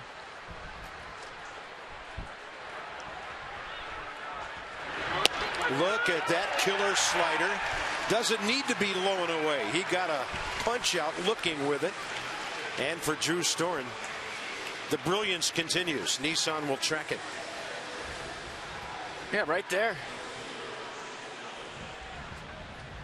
Release point, rotation, splash right down the middle. That's a pretty good pinch hitter who was 4 for 12 with 3 RBIs coming into that AB. Here's Christian Yelich, who's 0 for 2 career against Storen. First pitch, ground ball. LaRoche, the bullpen, what else is new, doing its thing tonight. Detweiler and Storen with scoreless innings. It's time for the Hyundai 7th inning stretch. 24,830 here tonight, and suddenly a really good ball game.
by authority of the Washington Nationals and may not be reproduced or retransmitted in any form. And the accounts and descriptions of this game may not be disseminated without the express written consent of the Washington Nationals. There's the subject of all the madness at baseball, sitting on the pitching rubber, and Dad and his little lady having a great time at the ballpark tonight. They know the Nats are back in it. Here's our Honda do-up, 3-4-5. Bottom of the 7th against A.J. Ramos. What those guys have done tonight. LaRoche a couple of hits. Ramos has checked in with a base hit.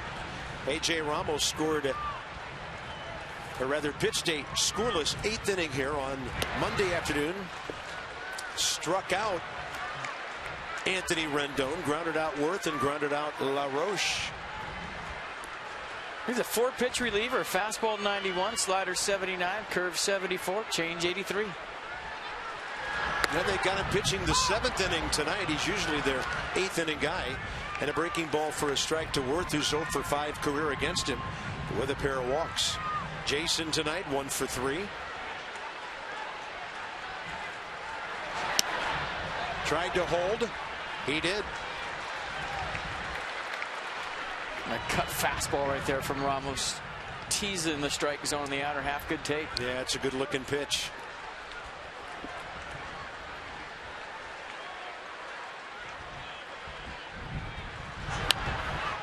And Worth right off the end of the bat. Back by the screen and into the first or second row.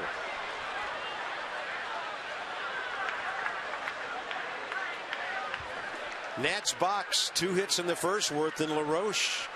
2 in the 5th, McLouth and Span.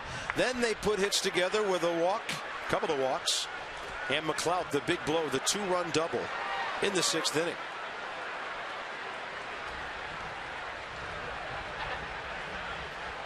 Kind of ball game we have been waiting for from Nate, and I'm sure he has as well. Big breaking ball at 80, Worth strikes out.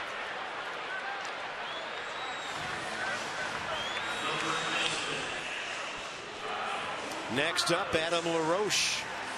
Well, Jason Worth started the rally in the 6th inning with a fly ball to right field. So Adam LaRoche came up, got a base hit.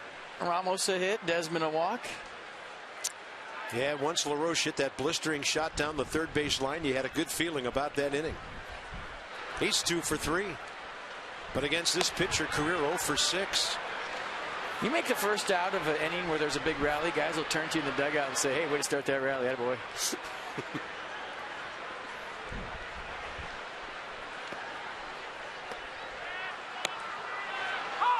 Up in the zone, 1-1.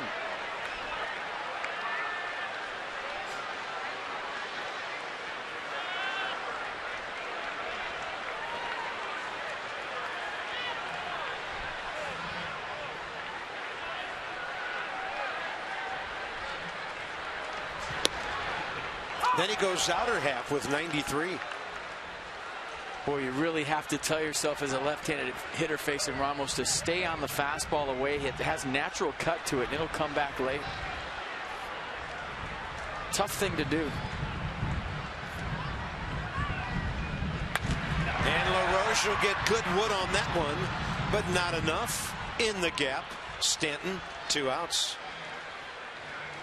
First 10,000 fans, 12 and under, get a pair of kid socks presented by the Potomac Nationals at Sunday when Texas will be here. All gates while supplies last.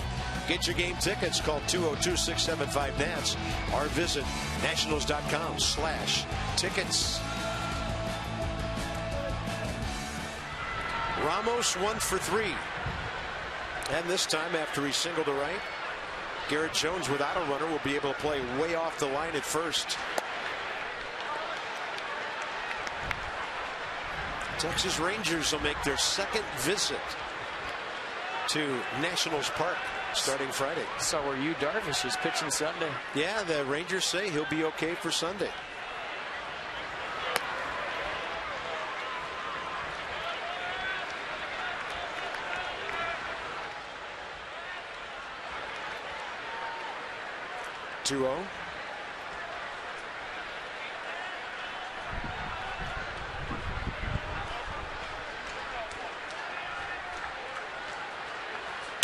And a fastball, well hit, left center, heading for the bullpen, gone! Wilson Ramos ties the game.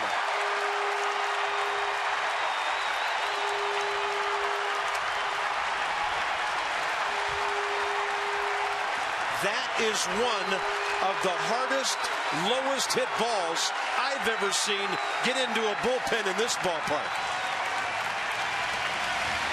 Wow. First tater of the year for the Buffalo, and there's the sign giving the horns to the dugout.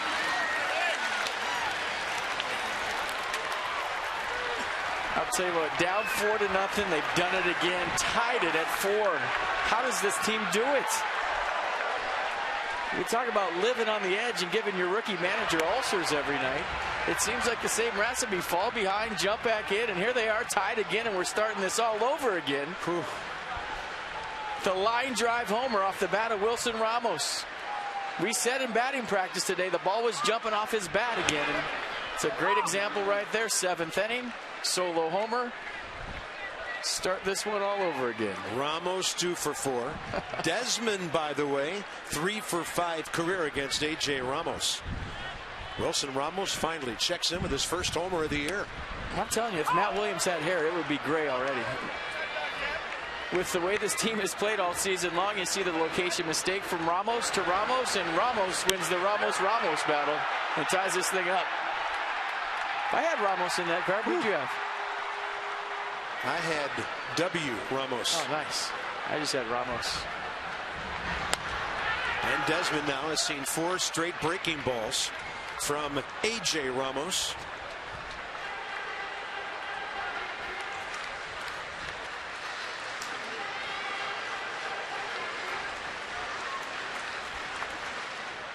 (102 miles an hour), and it was 101.9 when it went over the fence.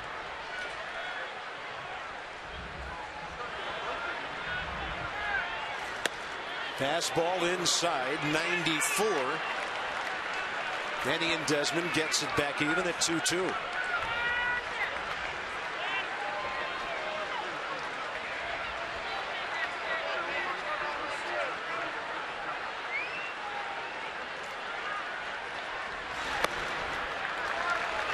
Well, the run differential for the Nats from the 6th inning on this year has been the best in baseball, and add 4 more to it tonight. Yeah.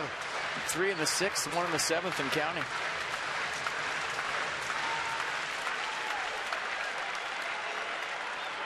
Desmond on base twice tonight. Make it 3 times, hit by a pitch, pair of walks. And a couple of guys who aren't real patient at the plate have walked a lot lately. Ian Desmond and Anthony Rendon. That'll get Franzen to the plate with 2 outs here in the 7th. Ian Desmond doing his best leadoff hitter impersonation tonight. Hit by pitch, 2 walks, on base 3 times. I think now would be a good time for Ian Desmond to steal his 5th bag of the season. What do you got? Yeah? I like it. Got a pitcher preoccupied with a hitter here. Desmond has his front foot out near the cut of that grass. He's going. Franzen shows bunt. Gets McGee on the move at 3rd.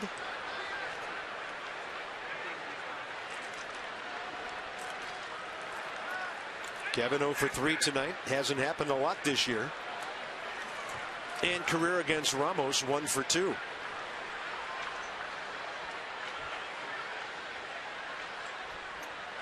Desmond started, then stopped. And Franzen started, then stopped his swing. Counts even, 1-1. I started and stopped my stopwatch too. And Ramos was quick to the plate. 82 runs scored in the 7th inning or later. And that's out of a 202 this year total.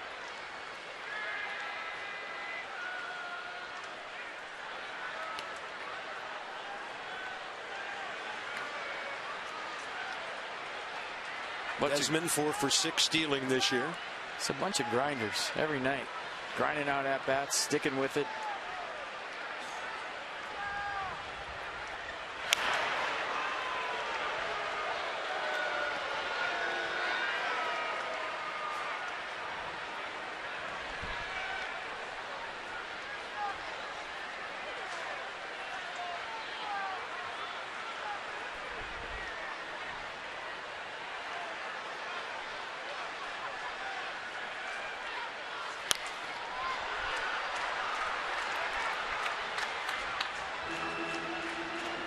Boy, unless he and Desmond times him, almost impossible. Ramos a 1.0 to the plate right there, and that's way too quick.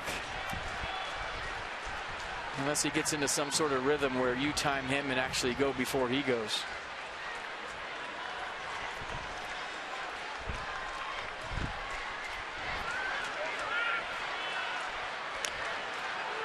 Pretty good move on top of it too, quick feet.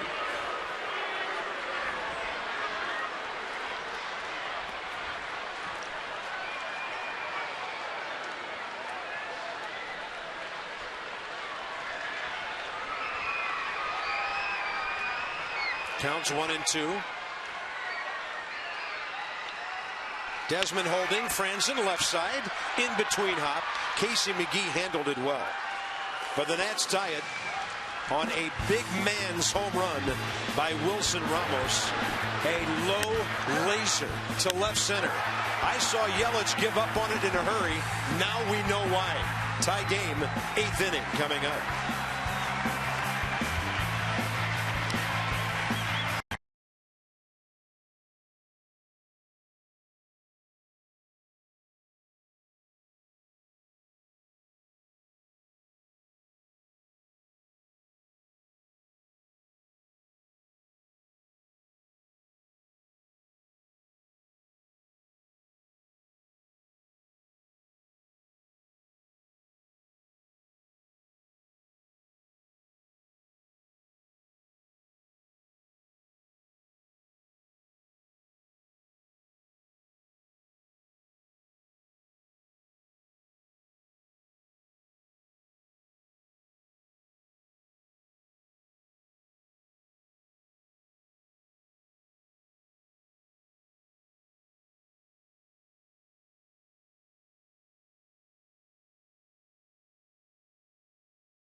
Big home run to tie this thing up, and as promised earlier in the game, we have an AT&T fan photo, and here it is. I think that's the racing presidents maybe in the background, and that is just a beautiful couple right there. That is the husband on the left. Mrs. Gecko. That's Mrs. Gecko and their kid, who turned out to be a human being, so that's good news for everybody. Big break for him. Be a lot easier in school that way. We're going to the top of the 8th inning. 27th appearance for Tyler Clippard.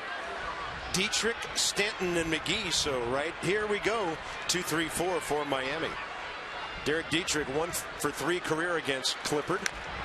And a check swing. Tyler pitched the 8th inning on Monday afternoon. Dietrich and Stanton both had singles on it, but he pitched a scoreless 8th. Beauty is in the eye of the beholder, but I did not think her husband was very handsome. Just saying. Kid turned out good.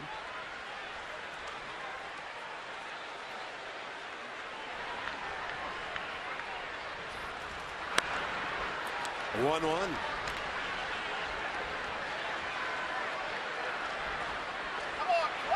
Derek Dietrich 1 for 3, couple of ground balls.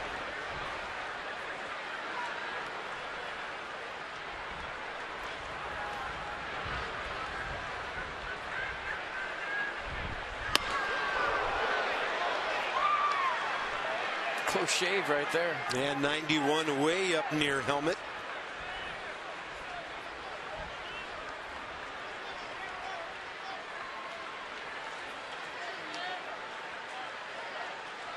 Change up away off of that and use it. Just like that. There's something to be said for making hitters uncomfortable. You know, I get excited up here when I see balls in that make hitters move their feet. Well, you never want to go up around the coconut, around the head area. It's just such an effective pitch. It's so easy to dig in there and swing from your heels when you don't have to worry about getting drilled ever.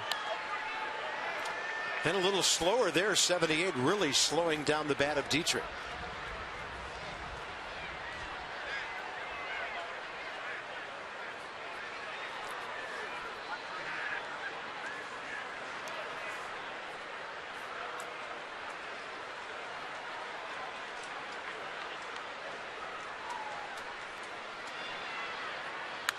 And he jams him with a 2-2 fastball.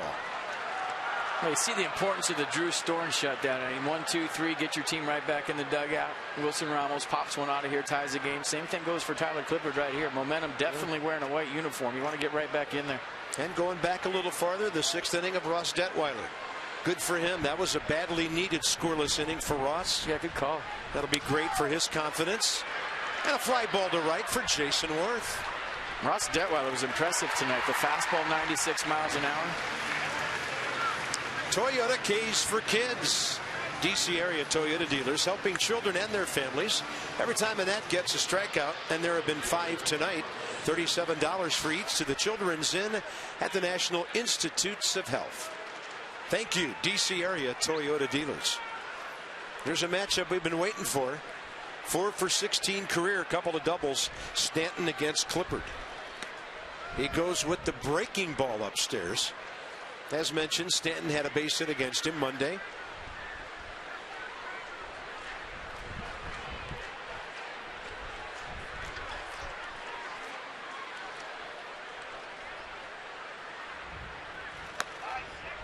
Two and 0.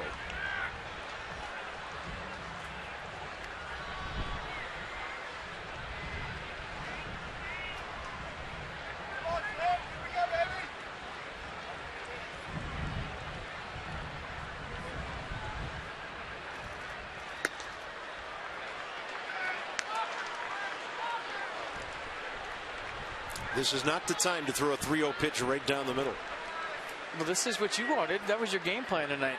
4 wide. I like it.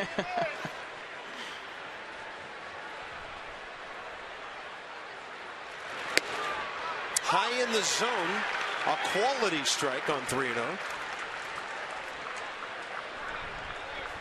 I mean, he's got the kind of pop to reach out and hit this one the other way. So.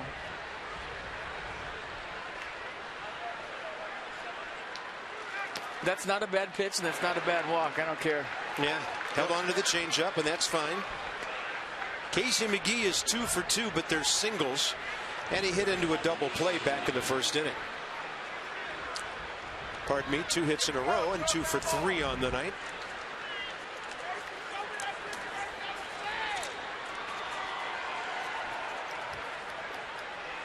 And McGee has hit into 5 double plays this year. Giancarlo Stanton 4 for 4 in stolen bases this year, so you do have to pay attention to him at first base.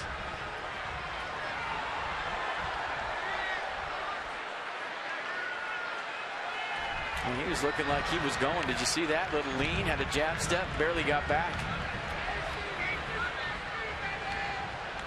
Kind of inching out there, little jab, gets back.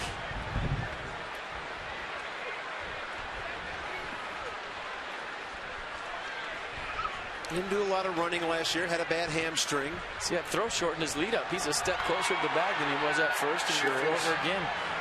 Tell you what, Randy Knorr does a great job of controlling the running game for the Nationals. He gives the signs to Wilson Ramos. He calls pickoffs. He calls pitch outs. He calls the hold and step off. And this year the Nats have been so much better at throwing out runners than they have in the past. And it's because Randy Johnson has a little more leeway under Matt Williams than he did under Davey Johnson. Davey's philosophy was, well, I don't want to disrupt the pitcher's rhythm. And the throwover does that. And if they get to third base, so what? My pitchers are good enough not to let them score. You see the signs from Randy there. That's to Wilson. Those aren't pitches. That has to do with the runner at first base. But Matty's let him do his thing. And it's been fun to watch. Randy's going to be a very good manager someday. And the 0-1 is upstairs. Everything up in this inning by Tyler Clippard, but really other than the changeup, pretty much a high ball guy. You don't see him deliver that many fastballs at the knees. That wiping of the eye right there, the last sign, that was the double secret throwover sign. Or he had an itch, I'm not sure. Stanton's lead really short now. Yeah, look at that. See what it does to the running game? I mean, he's tightened everything up over there. You've basically shut him down. Maybe until 2 strikes. We'll see if they throw over again. And a good fastball by Tyler Clippard for strike 2. But it's part of the game that I enjoy watching, I enjoy talking about. As you look at the painted fastball 91 in the black, that we really haven't had a chance to the last 2 years. There hasn't been a lot of attention to base runners, and this year there has. It's the game within the game. There's tons of strategy involved, and if you're a baseball purist, you love to watch it too.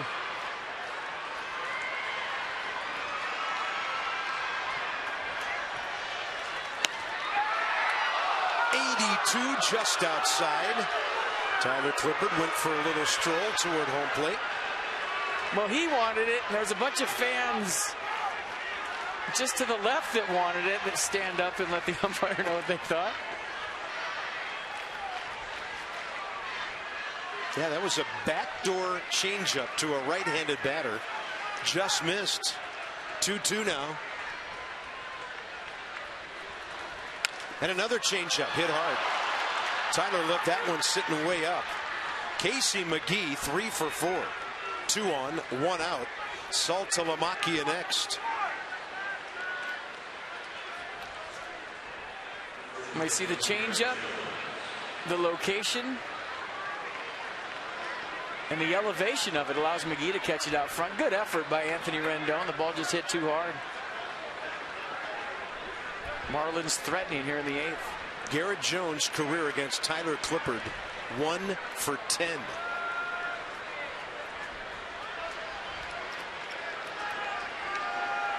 One for 3 with an RBI single in the 4th. Watching the communication between Kevin Franzen and Ian Desmond right now. Ian Desmond is going to take the double play from Anthony Rendon. Yeah, he has to. Franzen is in such a pole position, huh? Yeah, Franzen looked over at him and said, "You got it?" And Ian Desmond looked to Rendon and said, "Me and you on a double play." Gave him a hand signal. So if the ball is hit to third for whatever reason right here off the bat of Jones, Rendon will be throwing to Desmond at second base, not Franzen.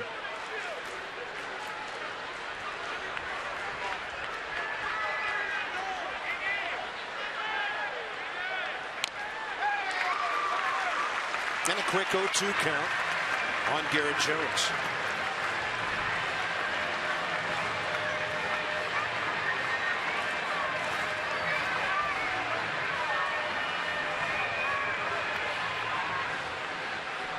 Four ball game, top of the 8th. Giancarlo Stanton at second, walked with 1 out, followed by the McGee single.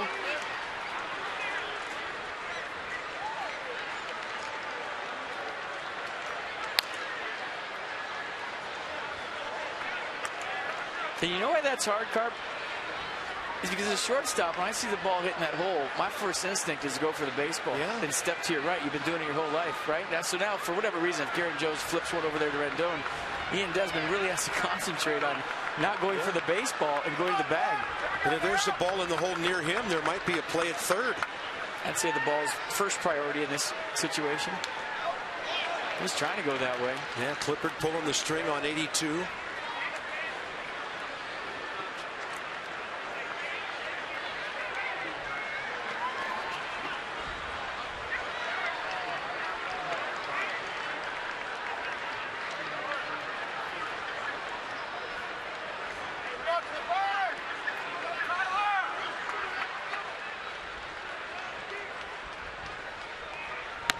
And that fastball whistles up and in. Counts even. I think I might have called Randy Norr Randy Johnson. Or 1-2 now. That is just somewhere deep in the recesses of my head having nightmares about the big unit and facing him. So my apologies to Randy Norr.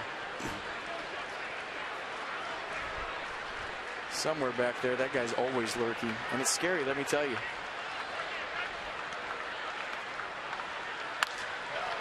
Got it on his hands. Ball pretty well hit to center. But Spans can square up for the throw here. And there's nowhere for Giancarlo to go. Stanton stays at second base, 2 outs. So it's taken Tyler Clippard a while. But he's 1 step away from being out of this inning. with Saltalamacchia coming up after Jones. Good pitch, big out. Nicely done. Still work to do. Saltalamacchia 0 for 1 career against Tyler Clippard. He was struck out by Jordan Zimmerman twice tonight and once by Ross Detweiler.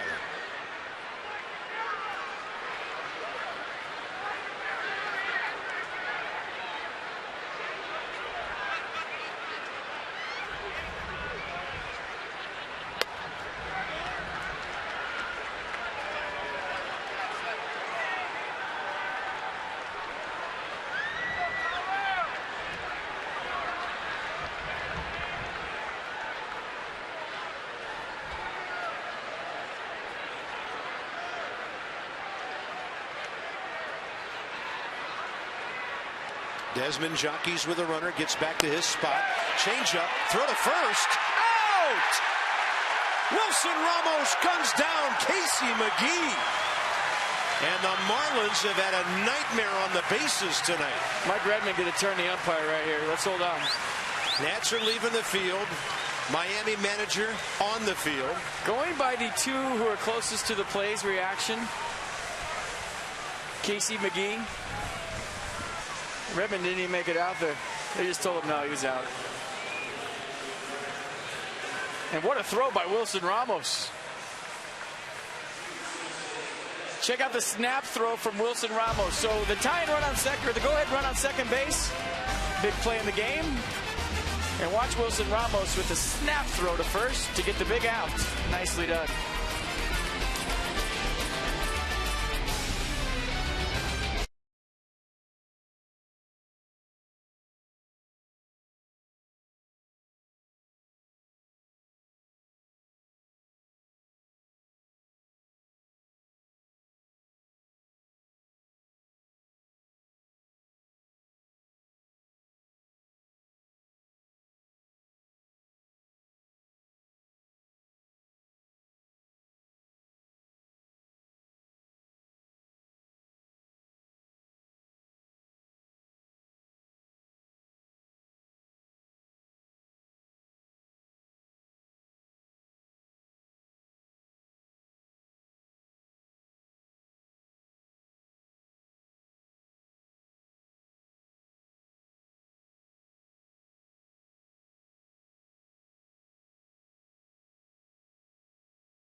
Perez left with some tightness in his right arm. Jordan Zimmerman exited early, but it's been a battle of the bullpens, and so far so good for the Nationals. But the star of the show offensively has been Nate McLeod.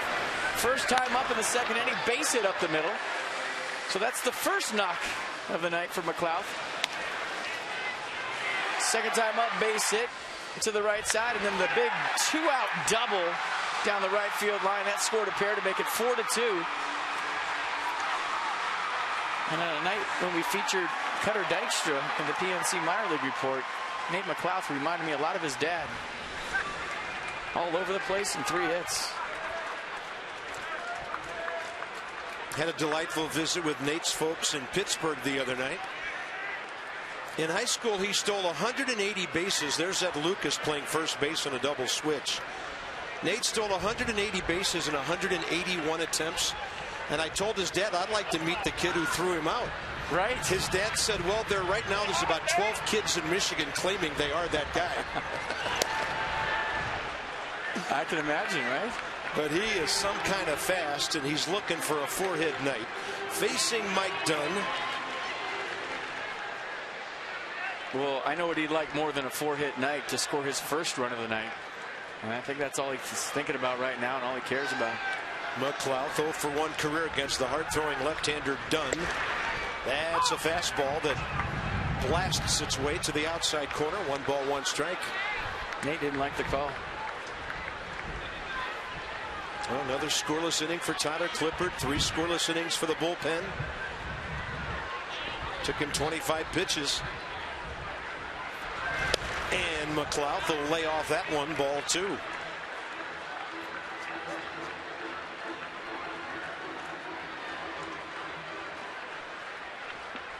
And then Scott Hairston for Clippard. Well-known killer of left-handed pitchers.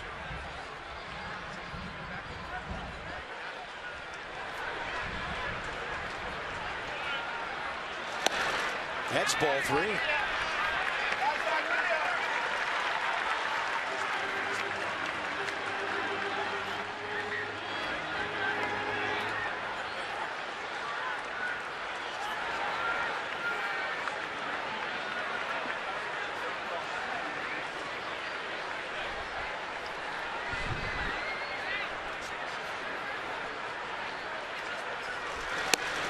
That's a borderline strike, and the count goes to 3-2.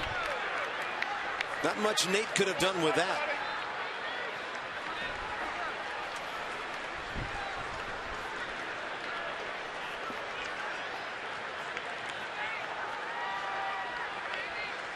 And a payoff pitch to the leadoff man, 8th inning. McLeod works for the walk, and he's on base for the 4th time tonight.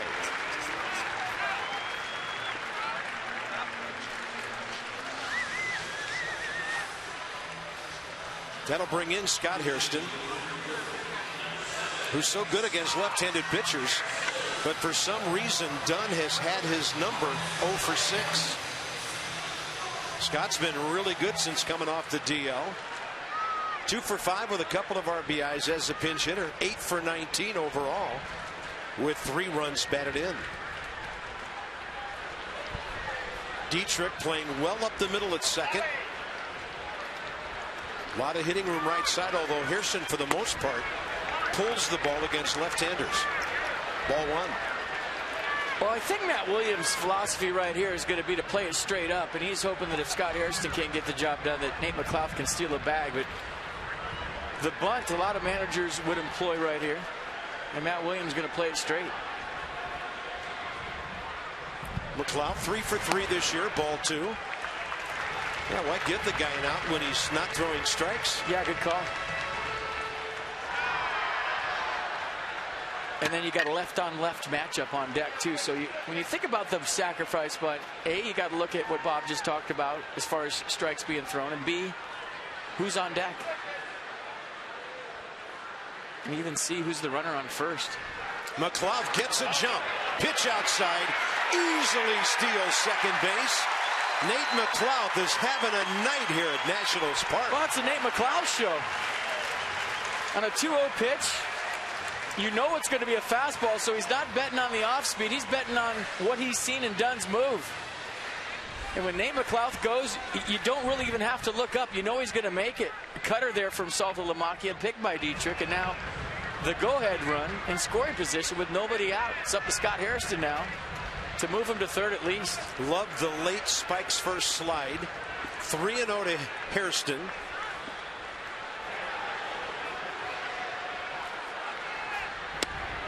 And that is in there. It's funny how players don't miss a thing. You remember when Adam LaRoche was up in the booth with us and he said that Nate McLeod's swing was coming and that he liked the at-bats he was seeing from him? Players don't miss a thing. Ever.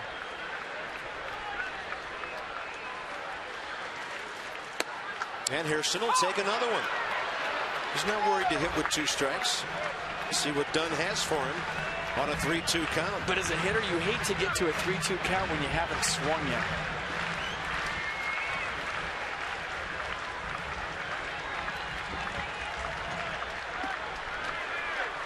Got to get him to third.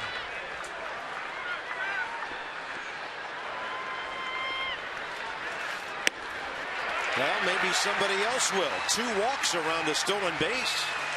Well, now the bunt is definitely in play. You got a decent bunter at Denard Span, a decent base hit bunter, which is a lot different than being a decent sacrifice bunter.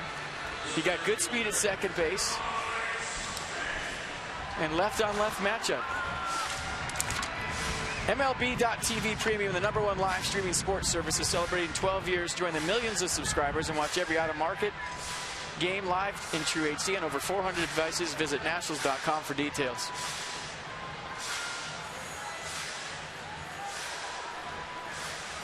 Pitching coach Chuck Hernandez. Denard Span has 1 sacrifice bunt this year.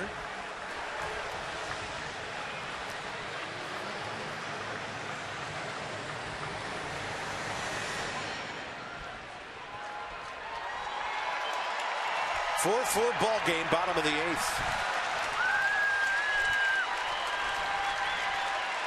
Well, the luxury that Span has is he's got great wheels on second base. The bunt doesn't have to be great. It just has to be in the dirt, first bounce. If they're bunting, he's in the back of the box. Let's see.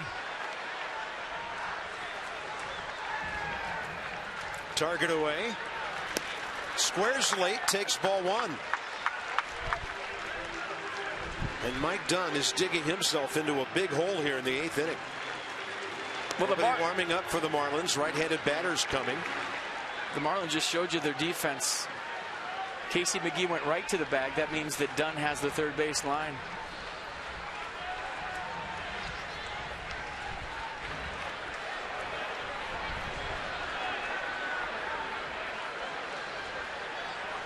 Span lays it down well foul.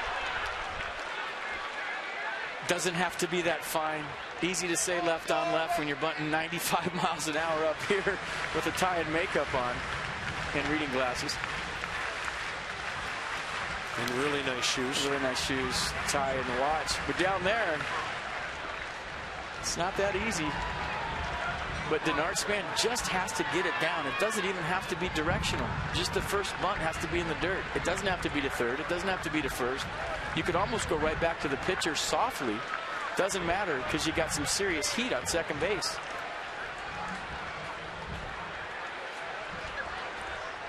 Forgot hair gel.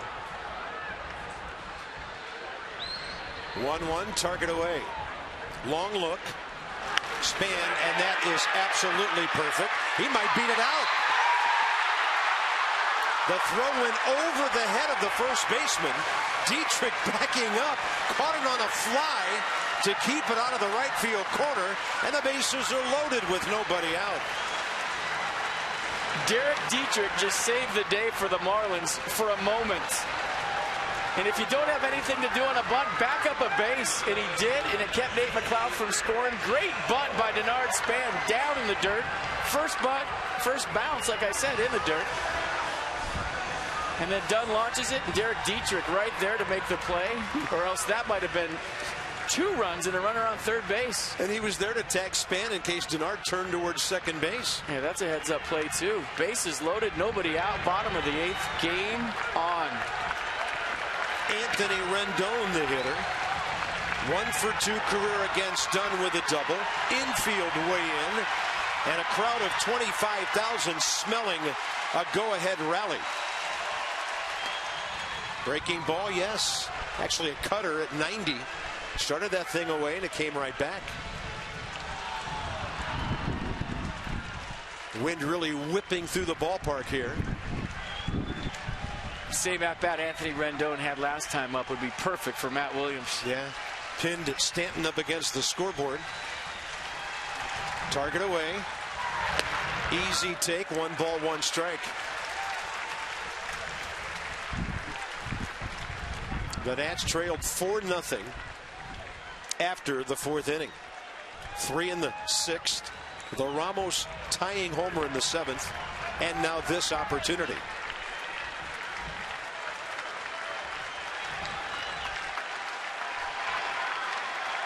Target in.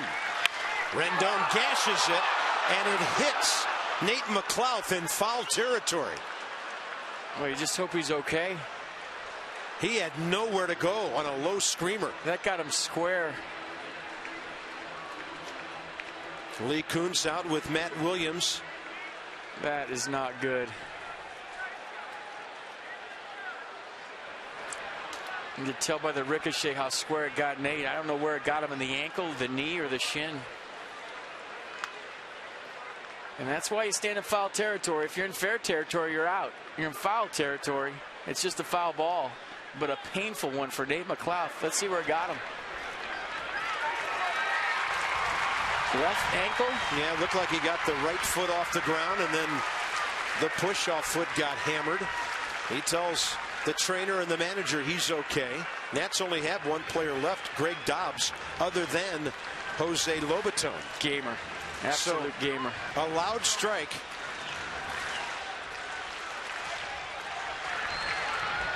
And the count 1-2.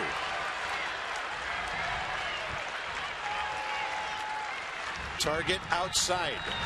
Rendon takes it. Ball 2.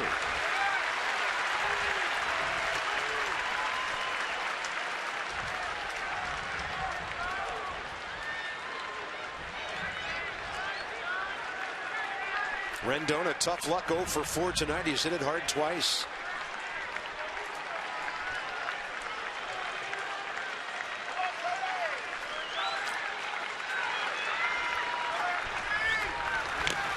Swing a foul tip, and he stays alive. 96.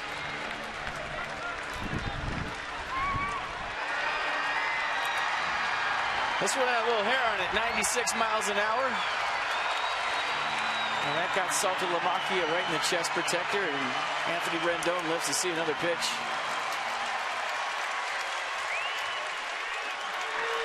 $24,830 tonight.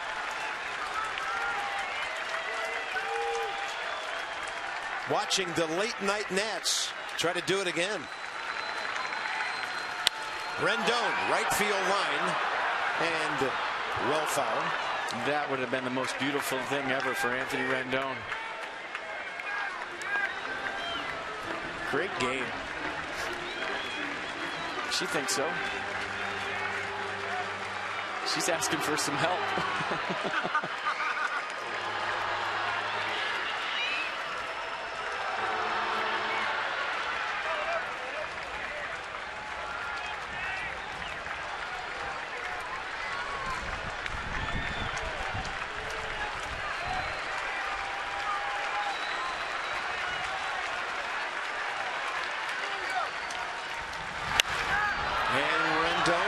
Pitch that jammed in. Good job of fighting it off.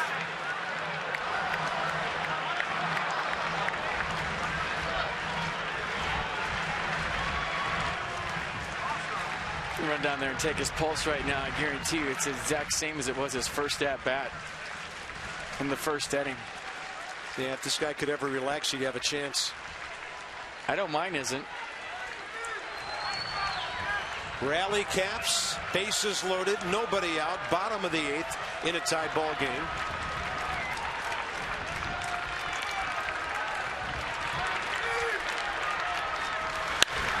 And another one out of play.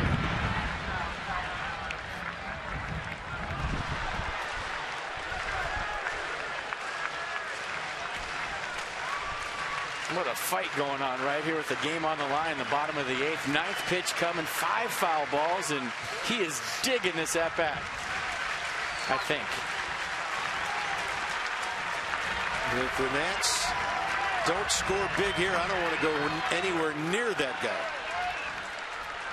2-2. Infield in, outfield straight away. And Rendon almost takes out Bob Henley with that one. Fouling him off to the right, fouling him off to the left. Now he needs to hit one right back up the middle. Heads up, Bob Henley. There's some missiles coming down your way. 24 pitch inning with nobody out so far for Mike Dunn. This is epic. So the circle in white, the most recent pitch. Here comes number 10. And Rendon strikes out on a heartbreaking ball down and in. 1 out. It's up to Worth now. Stuck his nose in there, fought, couldn't get it done on a great pitch from Dunn. Down and in, slider just off his bat. Nice catch by Salter Lamacchia. And the line moves to Jason Worth, who career against Mike Dunn. Pay attention now. 4 for 5 with a double and a home run. So this is where you want the score to change, right here. You don't want this to get to 2 outs with a left-handed batter on deck, even though it is Adam LaRoche. Infield backs up now, looking for 2, and ball 1 to Worth. Outfield backs up as well. He's got a grand slam into the bullpen this year. Right now the Nationals looking for a run or 2. Target in. Worth pops it up.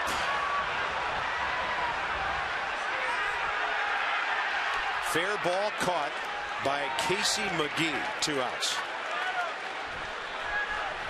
That'll bring in LaRoche, who's 2 for 9 career against Dunn.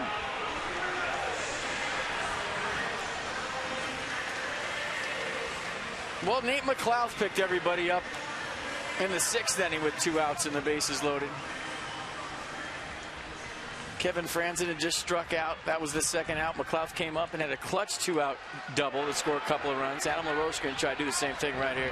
2 for 4 tonight. Base hit to right center. Little rolling hit down the third baseline that ignited the 6th inning 3-run rally.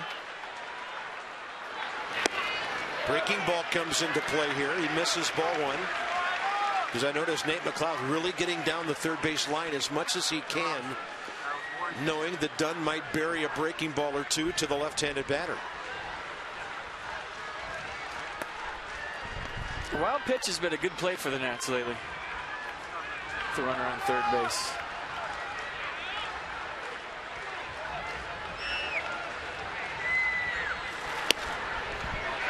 Got the outside corner.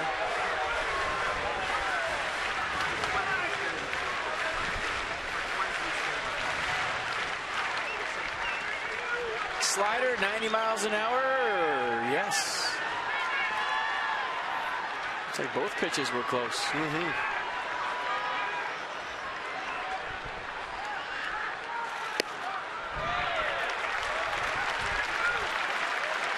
30 pitches for Dunn now in this 8th inning.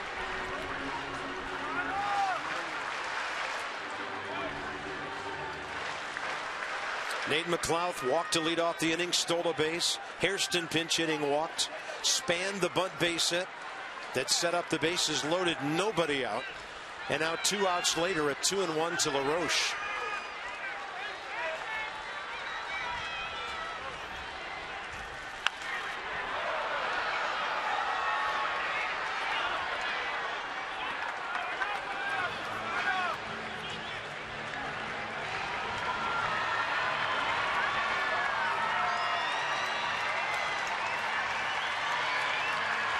I think they're going to go out and talk about what sign they're not going to give right here. Big situation. Probably just want to talk it over. I'm not going to use a sign. What do you want to throw? What are you comfortable with right here? We're going to go no sign. Just in case there's anything else going on to where they think a guy that's been standing on second base for a long time might have him. Nats have overcome a 4-run deficit for the 3rd time this year. Once against the Marlins, once against the Braves. No sign. 2-2. And LaRoche stays alive. This is what always got me. I think they're going to give a sign right here. But if you're that concerned about the runner on second, just run out there again. I mean, this is the ball game. It's bottom of the 8th inning.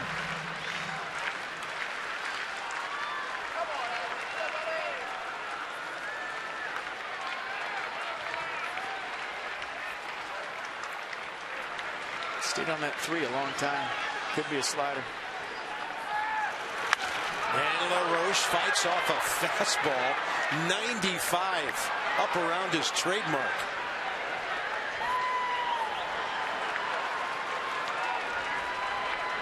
Pretty big power zone vertically for LaRoche. Looks like that storm that rolled through here last night and canceled the game. There was some red and yellow in there.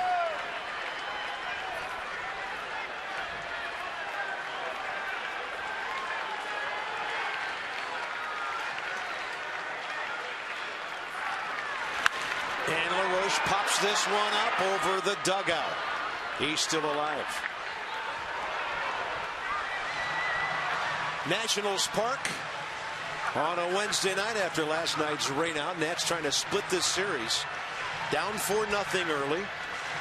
Have overcome that. Now trying to take care of business and take the lead in the 8th.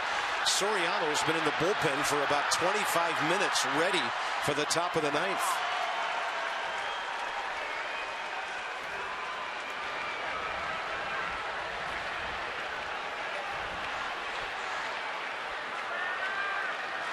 Mike Dunn about to deliver his 35th pitch of the inning. And LaRoche hits it hard right at Ed Lucas. The Nats loaded him up with nobody out and couldn't get the ball out of the infield. 4-4 now into the 9th.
Brought to you by PNC Bank, for the achiever in you. And by Buffalo Wild Wings. Give the gift everyone loves, a Buffalo Wild Wings gift card. The perfect gift for dads and grads. Buffalo Wild Wings, wings, beer, sports.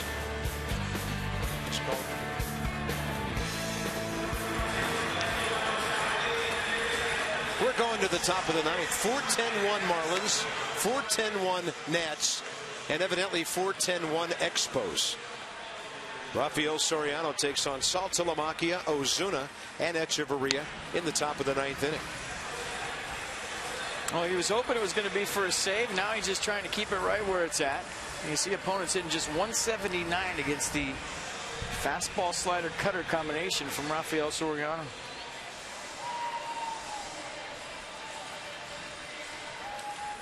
'21st appearance, the 0.90 ERA, only 12 hits in 20 innings, 17 Ks, 8 strikeouts. Saltalamacchia career of 3 for 11 with a home run and a double against the Nats closer.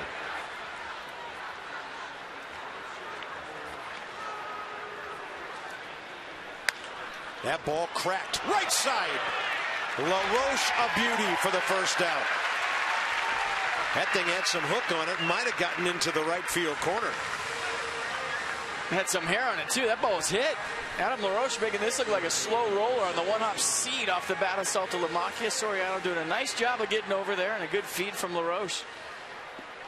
So a big first out here in the top of the 9th, and a nice play by Adam LaRoche.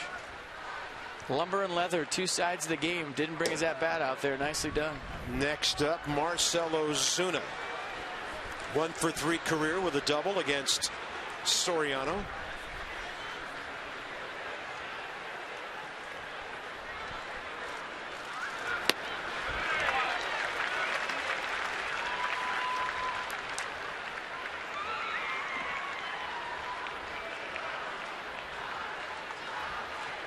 Marlins warming 2 pitchers.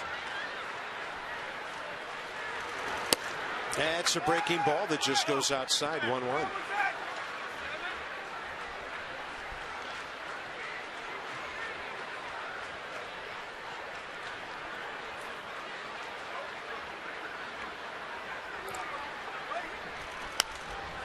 Another pretty good breaking pitch. Out straight back, 1-2.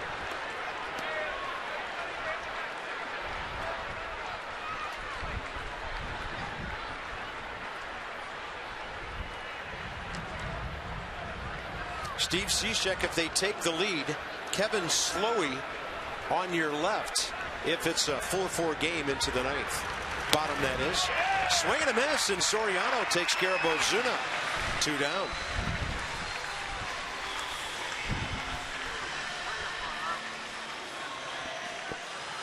Did I miss something, or did it drop 20 degrees in the course of this game? You look at the pitch right there by Soriano. Nice cutter that started on the plate. He had to commit, teased the strike zone, broke off.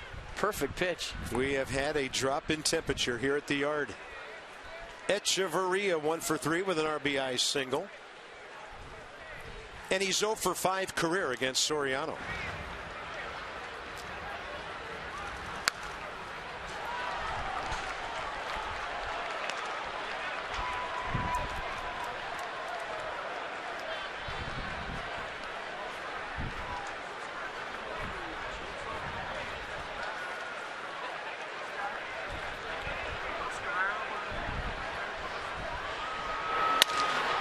Might have been a busted bat. Desmond has it.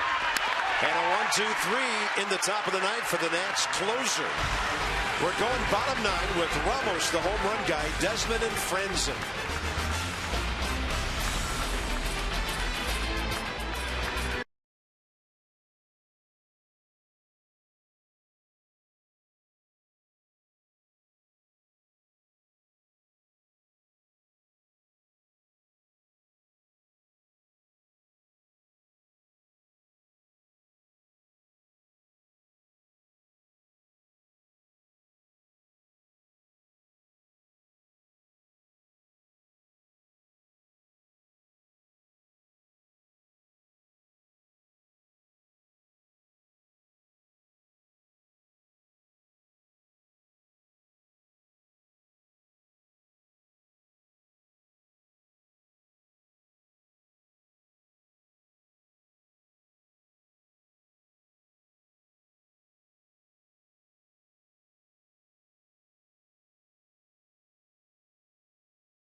Opportunity to put this thing away, Ray, in the bottom of the 8th inning.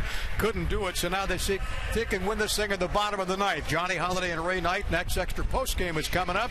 We hope in just a couple of minutes.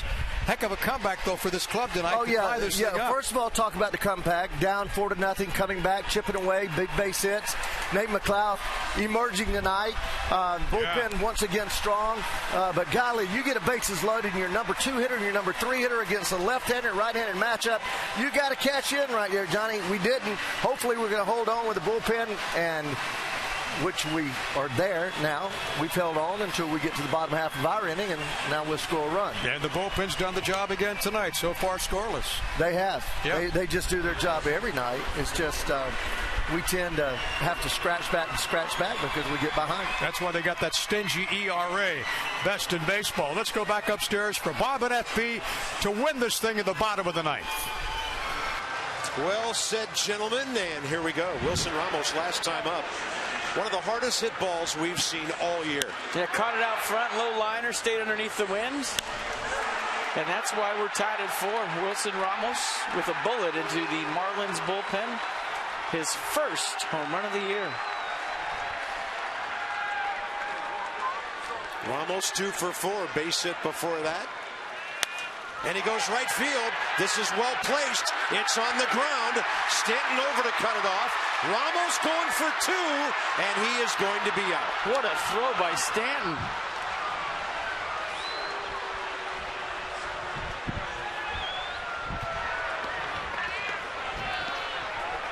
I mean, I like the gamble by Wilson Ramos. It was going to take a perfect throw to get him. And he was trying to stretch this into a double, but watch the throw by Stanton. Not so much the arm strength, but the accuracy. And I guess, yeah, throw arm strength in there too. Reverse move, got rid of it quick, one hopper right on the money, and barely got Wilson Ramos. So if you're scratching your head, why did Wilson try to go for two? It took a perfect throw from Giancarlo Stanton, going into the corner, stopping his momentum, and throwing completely the other direction on a line. Stanton's second outfield assist of the night. It's a good gamble.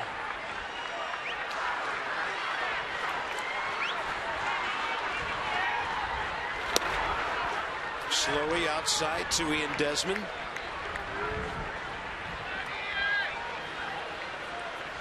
Desmond against this right-hander, 1 for 5 career.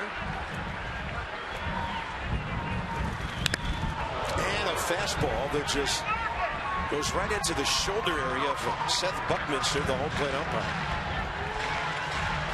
I like that. He didn't even flinch. Check out Seth Buckminster. Gets winged right here. Not a problem. Here's the new ball. Let's keep playing. And Desmond to right for Stanton.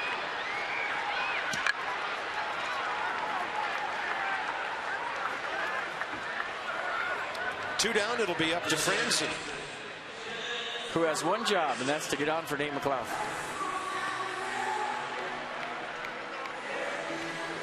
Who has done everything he can do in this baseball game tonight, even staying in there after getting drilled on a line drive off the bat of Anthony Rendon, and that can't feel good right now. I've been watching him. He's been testing it out in left field, trying to keep it loose.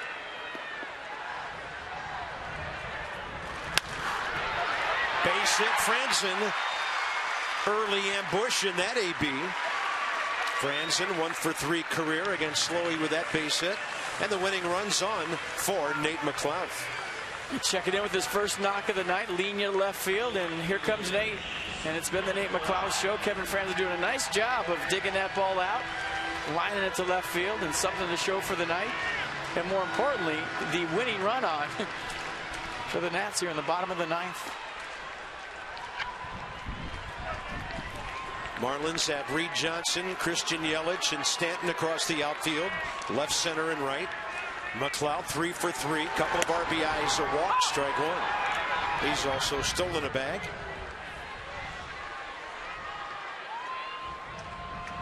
And somehow he and Kevin Slowey have avoided each other for a number of years. Greg Dobbs next for the pitcher.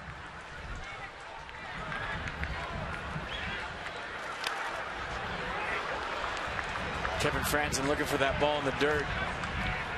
He's good at reading it, and he's trying to get to second base any way he can for Nate McLeod. See the pitch from Slowey right here. Choked it off in the dirt. Nice stop by Saltalamacchia. I didn't see that initially. That ball was by him. He reached behind him to get that.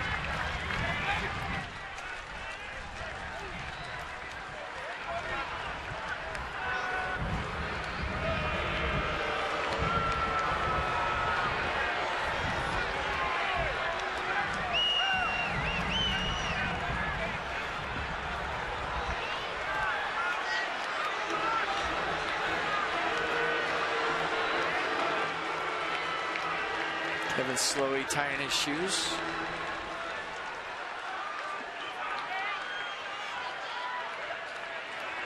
Tough crowd. They booed him for tying his shoes. That is tough. Nate McLeod, center field. The winning run's going to go to third as he's on base for the 5th straight time. 4 for 4 with Dobbs coming up and a chance to win it. Danny Espinosa approves. Whole first base dugout approves. And Nate McLeod, with his 4th career 4-hit game, and not quite Kirk Gibson, but close. He hobbled all the way to first base on the base hit. Kevin Franzen goes all the way to third.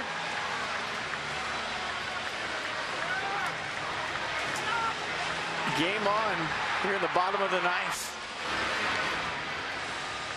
Of course, Greg Dobbs, a former Marlin, let go this year after they just simply didn't use him hardly at all. Would this be something if he won the game against his old team? And, of course, he was a teammate of Kevin Slowey.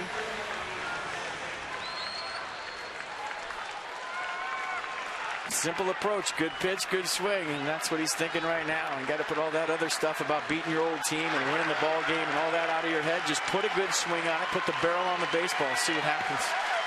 He'll be on the attack early with a fastball. He is. And he skies it over on the first base side.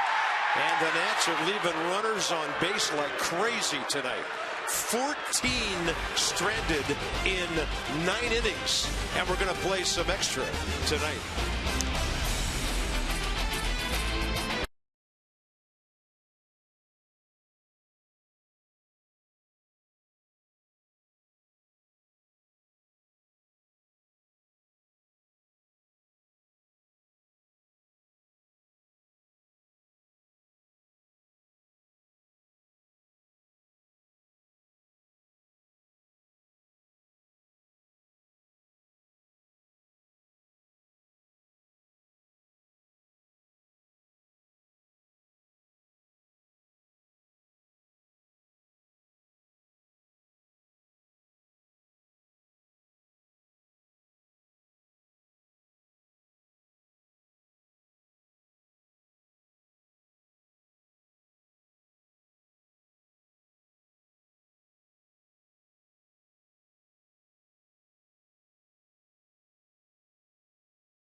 With Masson for your chance to meet Mike Rizzo. Remember to follow Masson on Twitter and tag your tweets with hashtag MassonNationals to be automatically entered to win. And being social with Masson has its rewards, and that guy right there is going nuts right now, I know, for a fact.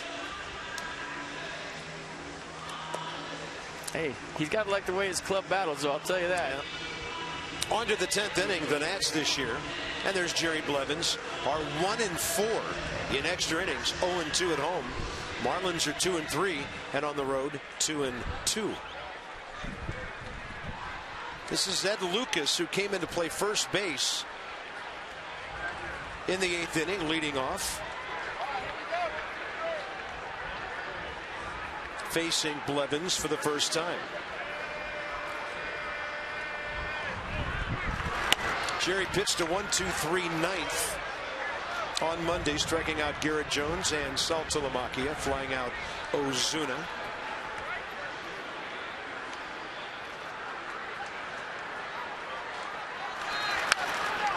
On a pitch up, Lucas, who turned 32 a week ago, fouled it back. 10 years in the minor leagues. He got 351 at-bats for the Marlins last year. Former Ivy League Player of the Year at Dartmouth.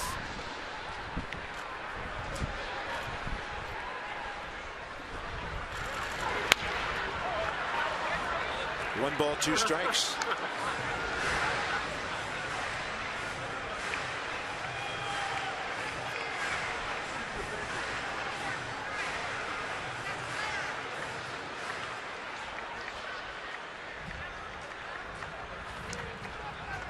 Lucas followed by Yelich and Dietrich here in the top of the 10th.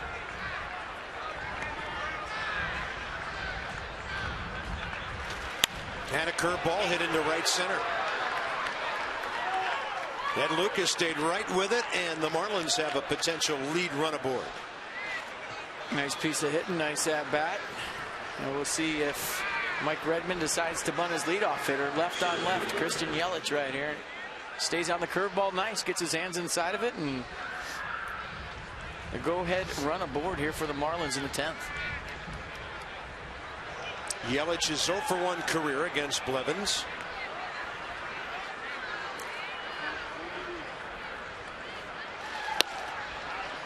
Heater misses outside. Playing it straight.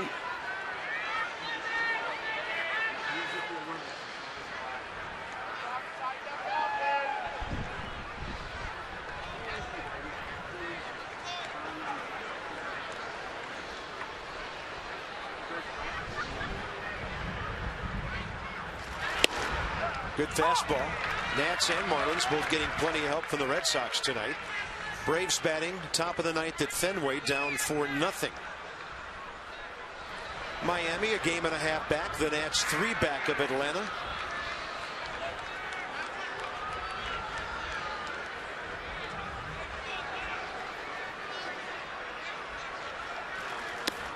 Two and one.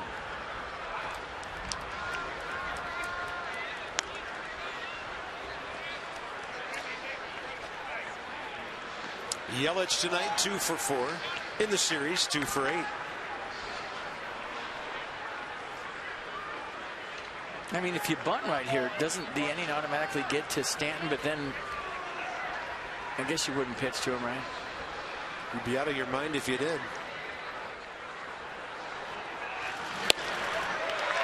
Pretty good heat from Jerry Blevins.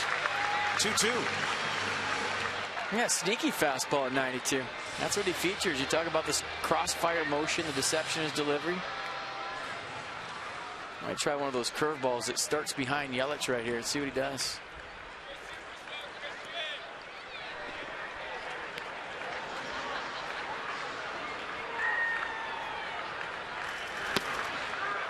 Staying with the heat. Decision time for Mike Redmond. Do you start your runner right here?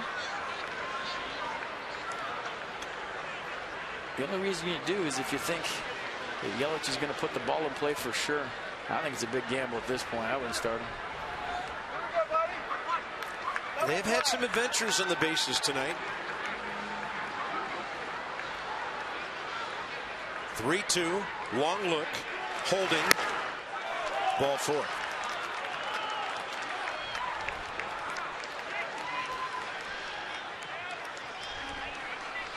Only the 3rd walk issued by the Nats all night. They've been given 5 walks and a hit batter. Continuing a frustrating pattern from the series in Pittsburgh of being given free base runners and not able to plate them. So now it's Dietrich. And if he bunts here, it's just going to be bases loaded for Casey McGee. And you'd think Aaron Barrett, who is getting loose in the bullpen, would come in and face Casey McGee. See how they play it. Might want to play it straight up. Well, Dietrich hasn't hit into a double play this year. I think you do play it straight up for that reason.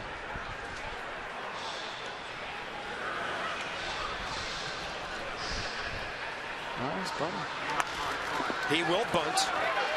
Rendon to Franson. 5-4.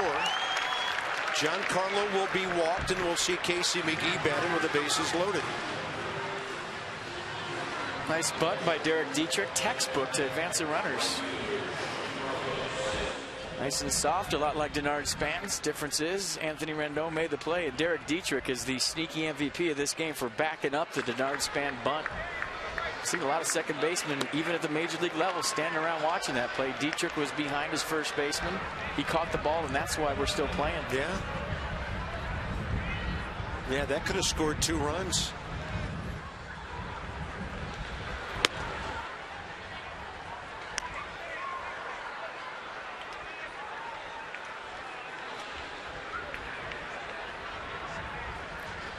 Well, this is by far going to be the biggest appearance for Barrett as a major leaguer. And he's thinking one thing, and that's a strikeout. Take a double play, but he's thinking about a strikeout right now in the bullpen.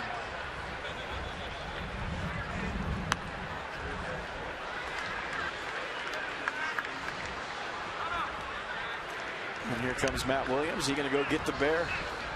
Interesting, Casey McGee has never faced Jerry Blevins, but he has faced Barrett, and he's 0 for 1. So Jerry Blevins gives up 2 walks, 1 intentional, and a hit. And a rookie right-hander with a hot fastball and a big slider is going to have to bail out the Nats here.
take on Steven Strasburg. Steven at home, 3-1 this year with a 3.25 ERA and 5 quality starts. Colby Lewis, who has a 5.10 ERA for the Rangers, and the league hitting .337 against him, will be on the mound for Texas. 6:30 Nats Extra, 7:05 first pitch Friday night.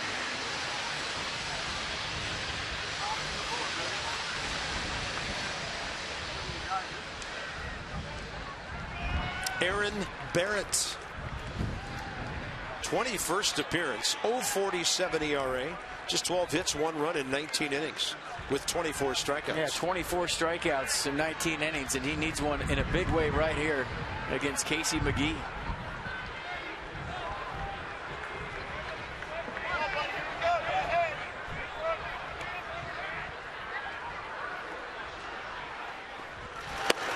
That is a big, big slider. Casey McGee 0 for 1 career against Barrett earlier this year. It's big strike one.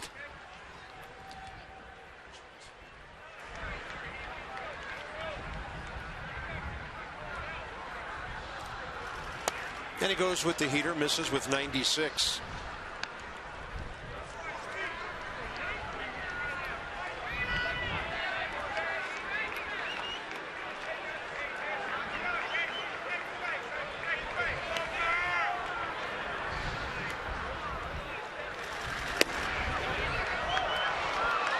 Now the pressure shifts to the pitcher. If it wasn't already, 2-1. Well, if you're Casey McGee, you're betting fastball right here after the big miss with the slider.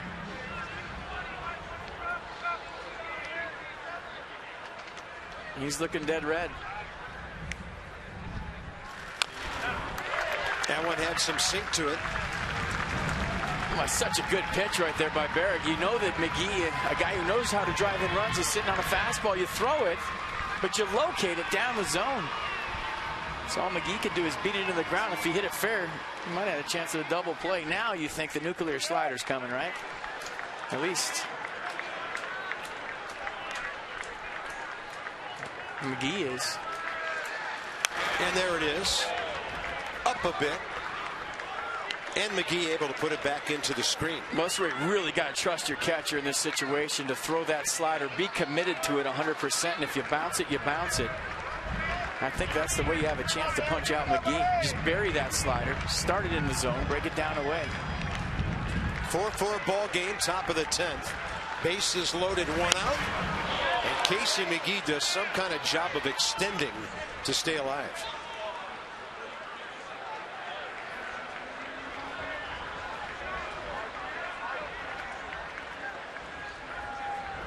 Go back to that fastball in if you want and go 3-2 slider, but that would take some serious veteran intestinal fortitude for a young pitcher. Tripled up.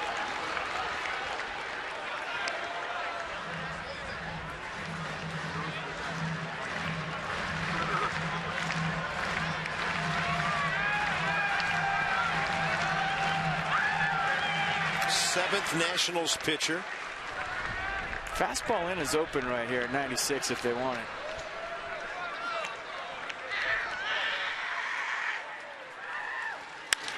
And a slider up, slammed into left, and it's over the head of Nate McLeod. Runners get a little backlogged on the bases, so they can only score 1 run. Lucas scored, and then Stanton was right on the heels of Yelich, and he had to really slow down. 5-4 ball game. In fact, scoreboard thought they were going to score 2 for sure. They have 6-4 up there, but it's 5-4 Marlins. Yeah, I was watching Nate McLeod go back for this, and you see the backup slider right there from Aaron Barrett. Hard to throw 4 of the same pitch to a major league hitter. They're going to figure that out sooner or later. Didn't really execute the pitch the way he wanted to, but I'm wondering what the trail runner, Christian Yelich, was thinking on second base. I mean, you got to shuffle off in that situation. You read the outfielder, you know he's going back. If it goes over his head, you walk home. You get a ground ball right here. That's a huge break. Good call. That was Nate McLeod. I mean, he knew right away that thing was over his head. Here's Reed Johnson, and he goes to right field over the head of Worth. And they will score 2 here. The Marlins lead 7-4. And this is what can happen when you don't deliver, when you've got a chance to take command of a ball game in the bottom of the 8th. Well, you're right. You got to seal the deal with bases loaded, nobody out. And you see the ball hit right there over the head of Jason Worth. He was cheating in against Reed Johnson on the opposite field, and Reed Johnson showed everybody what kind of pop he has the other way. And 2 more runs scored for the Marlins. So 7 runs on 13 hits. Then Steve McCaddy to the mound.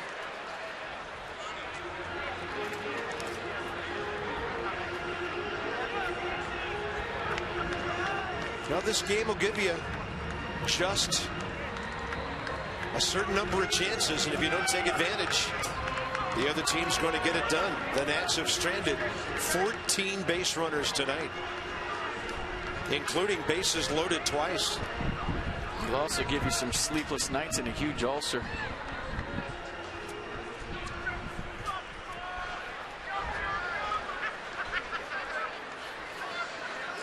That's a move, got to walk in. All 3 of those runs charged to Blevins. And Barrett almost threw it away. The pitchers will tell you they don't like doing this. Yeah, he doesn't look too comfy.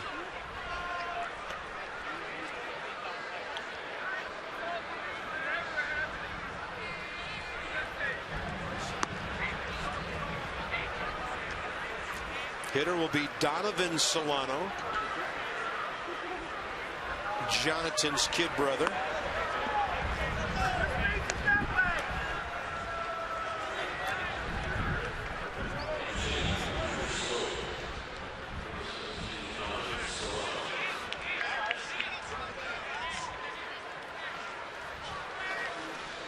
So that'll be hitting for Slowey, who stands to be the winner. And then they've got Steve Cishek ready for the bottom of the 10th when the Nats have the top of the order. Wow, Slowey gave up 3 hits in the 9th. Got out of it without giving up a run.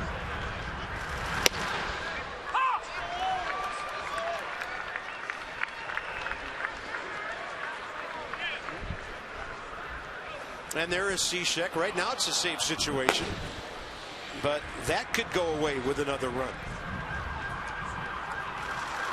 They have an off day tomorrow before they play a weekend series at home, so they're going to use their closer to try to get out of here with a 2-win sweep. But you just got to fight that this game's over mentality on defense right now, because you just never know what happens in the bottom of the inning.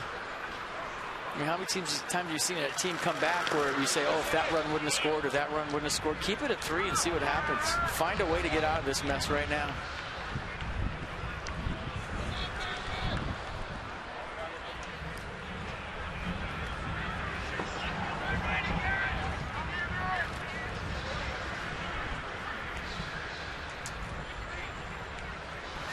Two-one pitch, and Solano hits it hard the other way.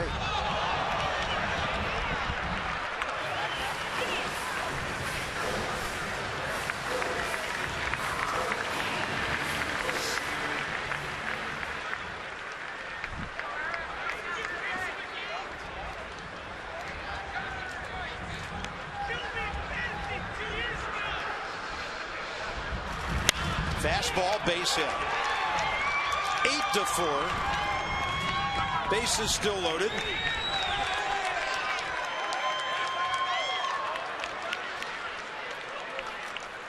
And the Marlins are doing a good job of putting the ball in play with men on base. Yeah, the line's moving for sure. 9th man to bat in the inning will be the shortstop, Echeverria. Well, they've gotten the hits in situations tonight that the Nats haven't, and it's pretty evident. And it's a very simple way of analyzing this game. Yeah, and in one case in the 8th, it wouldn't have even taken a hit. Nats couldn't get a fly ball. There's the fastball by Echeverria, who's 1 for 4 with an RBI single.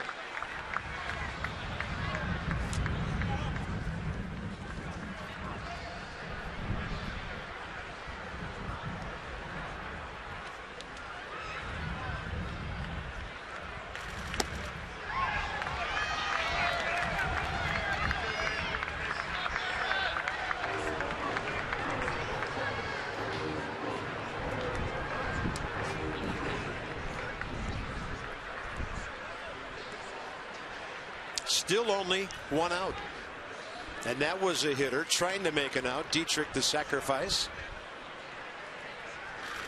And a slider. That was a foul ball. So Echeverria still alive. Just got a piece.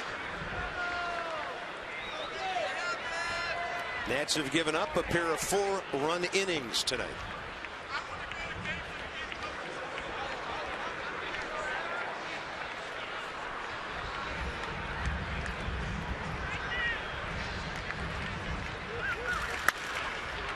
And this one near the right field line. That ball is just foul. Great effort by Kevin Franzen. And that couldn't have been more than one baseball into foul territory. Well, we got Perry Hill at first base, the first base coach for the Marlins. He'd be going nuts if this was fair, but you're right. This was very close. From where we're sitting, I thought hit the line. Close.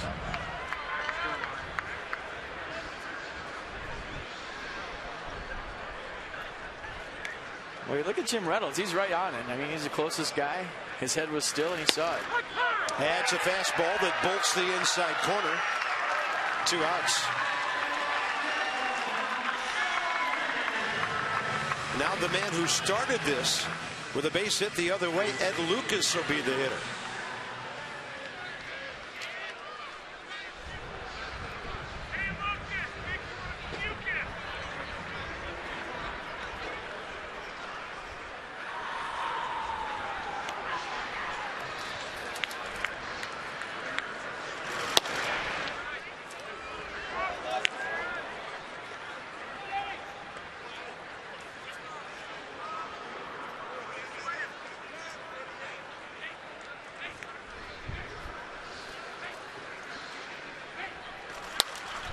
And off to the right side on a play. On top of the order, due up in the 10th for the Nats. Down by at least 4.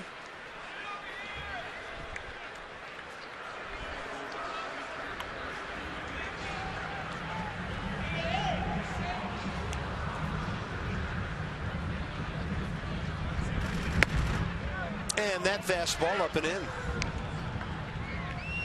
Red Sox shut out the Braves tonight 4-0. Marlins are 3 outs away from being a half game out of first place. 2-1 pitch. Barrett knocks it down. Plenty of time. And so that nightmare of an inning finally over. 4 for the Marlins. Span, Rendon, and Worth straight ahead.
Runs on 13 hits, and we're going to go back to the 8th inning and show you where the Nats had a chance to seal the deal. Bases loaded, nobody out. Anthony Rendon, a big dog fight.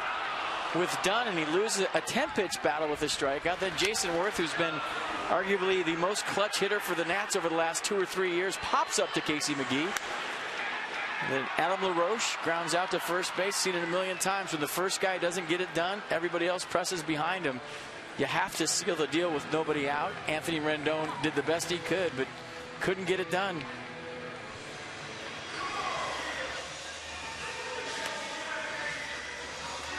Now Steve Cishek for the Marlins. Non-save situation for him, but they've got a day off tomorrow. They can use their closer here.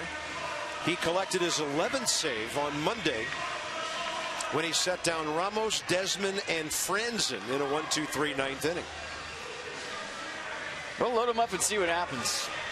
That's all you can do at this point. You see the average against Cishek, 192. Denard Span, 2 for 5 tonight, with a base hit in the 5th and a bunt base hit in the 8th that loaded up those bases.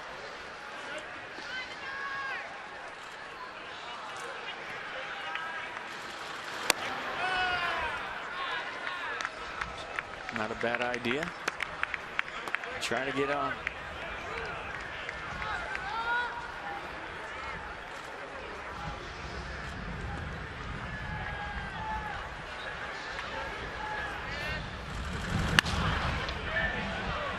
Counts even, 1-1.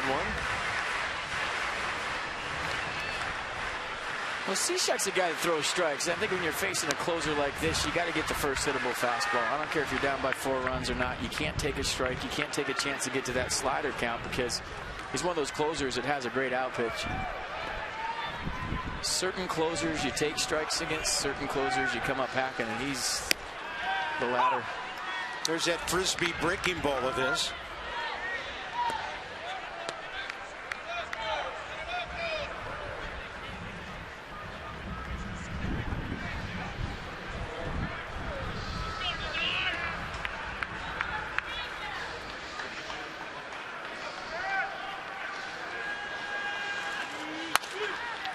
And that one to the second baseman, Dietrich.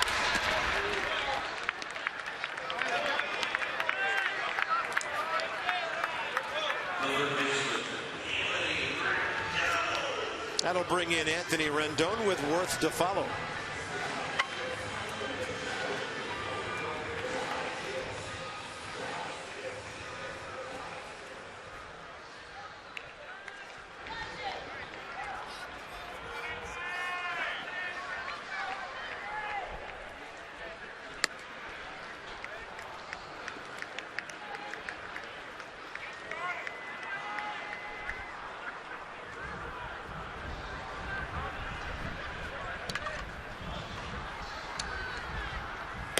And that's a fastball at 91 that whistles in. 1 ball, 1 strike.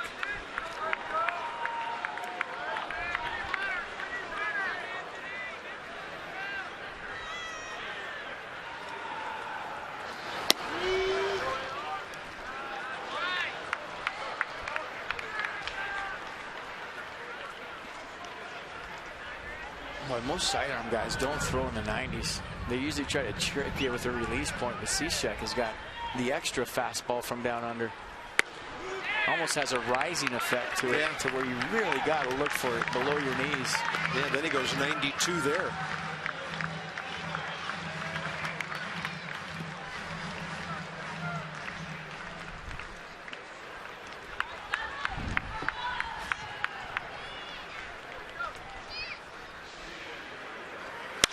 Rendon rips it up the middle. Anthony Rendon salvages a 1 for 6 night. That's how many times the Nats have batted tonight with all these base runners. 1 for 6, but he hit a bullet off the pitcher his first time up. Hang with him. Hit a bullet to the wall his 4th time up. Stanton made an over-the-shoulder catch. Hang with him. Had the 10-pitch battle where he struck out last time and finally checks in with a base hit. So he hit the ball hard 3 times tonight and finally has something to show.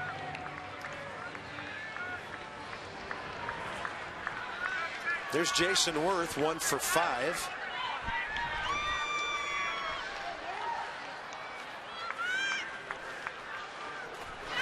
Cishek's had kind of an unusual career here at Nationals Park.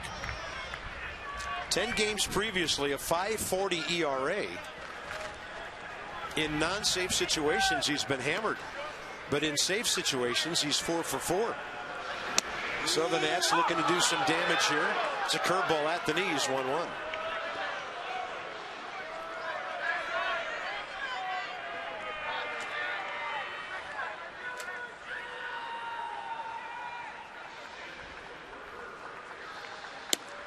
That is perfect on the corner.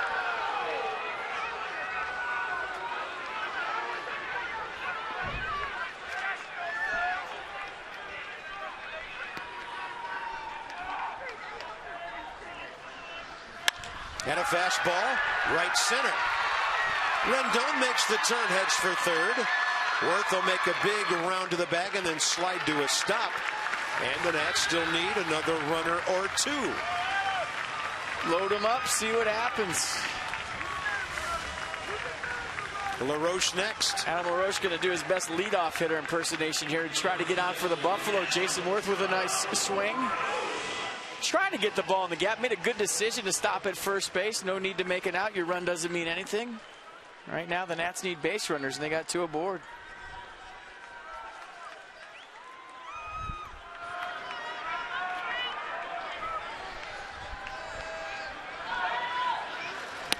LaRoche takes a strike.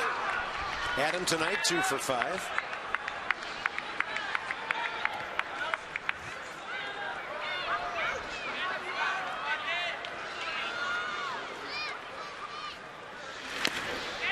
Nice stop.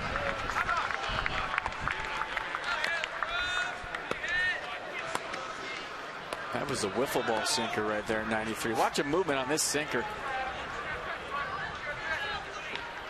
Salvo-Ramaki has made a couple of nice stops tonight with a runner on third base. And LaRoche swings and misses. The bat foul. Over first base and over Tony Tarasco. Anthony Rendon could have tagged up on the bat. They had enough distance for a sac fly. That was some hang time.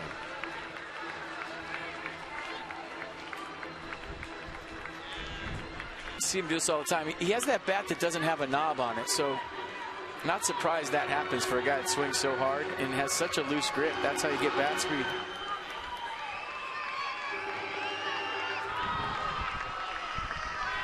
You see he has the bottom 2 fingers off the end. That creates that buggy whip that allows him to get all that pop in his swing, that torque. Kind of that fishing pole effect. 1-2 the count with 1 out. And LaRoche hits it well to right, but it's right at Giancarlo Stanton. Coming home, Rendon, it's 8-5. Adam LaRoche, RBI number 24.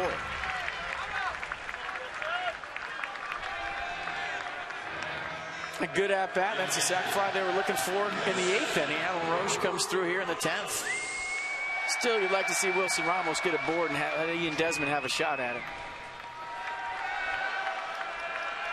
Starting to rain here in the bottom of the 10th. Ramos 3 consecutive hits, 2 singles around a home run. And a breaking ball bending well outside, unreachable. Barely sprinkling.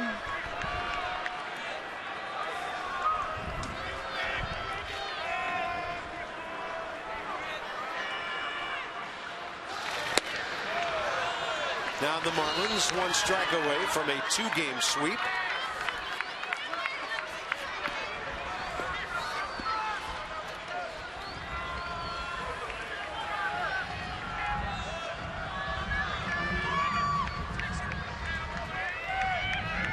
Oh, and 2 to Ramos. And the game is over. Well, a tough loss for the Nats, no doubt. They had their chances, but I'm going to look at the bright side. 110 games left. There is plenty of time to get healthy and get hot. Step away from the ledge. It's going to be okay. Nats fall 2 games under 500 as the Marlins are now 3 over And they're within a half game, as I mentioned earlier, of the Atlanta Braves atop the NL East. They're headed home. The Nats have a day off. Rangers will be here on Friday. 6:30 Nats Extra. Steven Strasburg will take the ball for Matt Williams. From Nationals Park, this has been a Masson presentation. Stay tuned now. Johnny and Ray here at the Yard with Nats Extra post game coming up momentarily. And from the booth in D.C., so long for just a while.